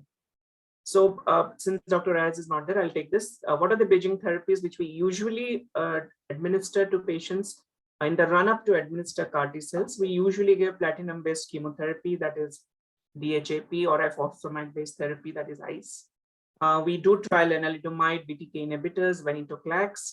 We have recent experience with checkpoint inhibitors, which have been shown very well responses in primary mediastinal B-cell lymphoma. There was a paper in which pembrolizumab has been examined well. We have administered brentuximab and selinexor, and polatuzumab. We have some limited experience. So these are the usual therapies which we would give in the run-up to CAR T cells. Dr. Sumit, can you tell me then, as we are reaching towards the end of this discussion, so how do we cycle these therapies? I know it is too early to actually decide a protocol for it, but still coming from the abstracts, the experience which the Western world has, do we know how we should cycle these therapies in second line and third line time periods? Yes. The conventional teaching has been, when I was a resident, was the first line is there is your chemoimmunotherapy. The second line is autologous stem cell transplant. If the patient relapses after an autologous, it has to be an allogenic transplant. Now, CAR T came into the picture roughly half a decade ago, and it has transformed the whole picture, wherein it was initially approved for patients in the third line, which means patients who relapse after an autologous stem cell transplant. However, everyone would agree that we have so many elderly patients who may not be fit for an autologous stem cell transplant by virtue of their comorbidities, or you have a patient wherein who you feel that he may not be able to tolerate autologous stem cell transplant. As my previous panelist already alluded, that a patient who was not fit for receiving DA EPOCAR, the possibility that he will tolerate an autologous stem cell transplant is also less likely. And we also have patients who do not respond to salvage chemotherapy or are refractory to salvage chemotherapy also. So in such patients, autologous stem cell transplant will not offer much hope. So for such patients, autologous CAR T cell therapy can come into second line picture, and it is always recommended they are enrolled into clinical trials while taking these patients for a CAR T cell therapy. However, we should know that if you're going to give a CD19 CAR T, you should not give them CD19 therapy like blinatumomab or say tafasitamab before you take them for a CD19 CAR T, because that will diminish the CD19 expression on them.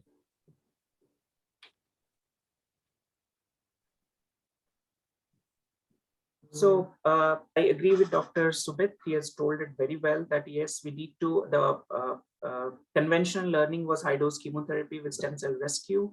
But yes, as we reach newer frontiers of treatment, we actually are selecting targeted therapies, off the shelf immunotherapies like tafasitamab. We can use polatuzumab, and we can use loncastuximab, and we also have CAR T cells obviously in the pipeline. And so these are the a possible protocol which we can use as suggested in the ASH education book, although it will change, I know, by next year. So my question for Dr. Vishwadeep, what take-home messages does he have? This patient actually went on to receive polatuzumab with bendamustine rituximab, and service following successful harvest got Visocell, and now is currently 5 months into a CR. So an elderly patient who has got all this, any take-home messages? And we are reaching the end of the discussion, so I'll just rush through the next few slides. So my learning from this case would be that even although we don't have an experience, so we should not close the window of opportunity for the patient, and should try to explore more and newer therapies which may be actually beneficial for the patient. As this elderly gentleman with therapy which is not, he got like he's well for 5 months now. We don't know how long he'll be, but still we wouldn't expect him to be treatment free. Like he would be continuously some treatment, or the other may be having very poor quality of life. So that is one thing. Other thing I wanted to point that usually bendamustine is very lymphodepleting, so we prefer to avoid it as a pre FRS's regime. Once you have collected the cells, you might give, but before giving, please be cautious that don't give bendamustine based regimen as a kind of debulking therapy. So this patient actually got bendamustine after the collection Post. of Yeah, I results. understood, but I was Yeah, telling to the I agree that bendamustine has problems in that way. So yeah, I'll just quickly rush through, explain relapse post re-engineered T cells. That is usually because of CAR T cell exhaustion in a immunosuppressive tumor microenvironment. And if we give immuno-oncological agents like checkpoint inhibitors or tyrosine kinase inhibitors and immunomodulatory agents, they've been found to reinvigorate the persistent CAR T cells. Sometimes there is CD19 antigen escape that can cause relapse after CAR T. And so that's why we should not use some CD19 suppressing agents prior to the CAR T cells. And how to circumvent post-CAR T relapse, I think this is for the next ASH update. So allogenic CAR T cells are now being offered, and these are like off-the-shelf, which we can order for a patient. But there are increased risk of immunotoxicities, GVHD, and possible rejection. We have allogenic natural killer cells, CAR cells, and we have bispecific dual affinity targeting DART proteins. And these options have all the advantage of being off the shelf. And so experience is actually favoring the use of CAR T cells over other immunotherapies at the present. So further studies and longer follow-up are needed. And rational combinations, number of other off-the-shelf immunotherapies, including novel CARs, are being explored to optimize the ease of administration, safety, and efficacy, which will undoubtedly lead to measurable impacts on patient outcomes. These are my references. And I thank you everyone and hope everyone keeps safe and have a very nice Sunday ahead. I'll hand over the presentation back to the organizers. And I thank all the panelists to devote their time to this meeting. Thank you very much.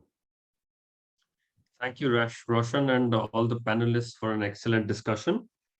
Now that brings us to the end of this lymphoma session, and in fact, the end of the conference as well. So before I thank everyone, it is my pleasure to announce the results of the quiz. So the third prize has been won by Dr. Aishwarya V from BMCRI Bangalore. Second prize has been won by Ashish Rath from AIMS Delhi, and the first prize goes to Sumit Mirg from ACTREC Mumbai. So congratulations to all the winners. And it is my pleasure to thank everybody. We had some good lectures, excellent discussions, and of course the quiz. I thank all the speakers, the panelists for their questions and comments, but also the audience for their patient hearing and their participation and questions.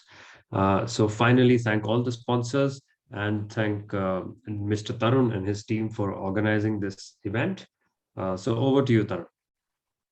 Thank you so much, Dr. Sood, sir. I think the 2 days have been absolutely engrossing, great academic feast for everyone. And from all of us, from the organizing team, my colleagues, Palak, Aru, we thank you each and everyone. Stay safe, stay blessed, have a great Sunday. And of course, all the best for your Monday mornings. Thank you, everyone. Thank you, sir. Thank you, everyone. Thank you.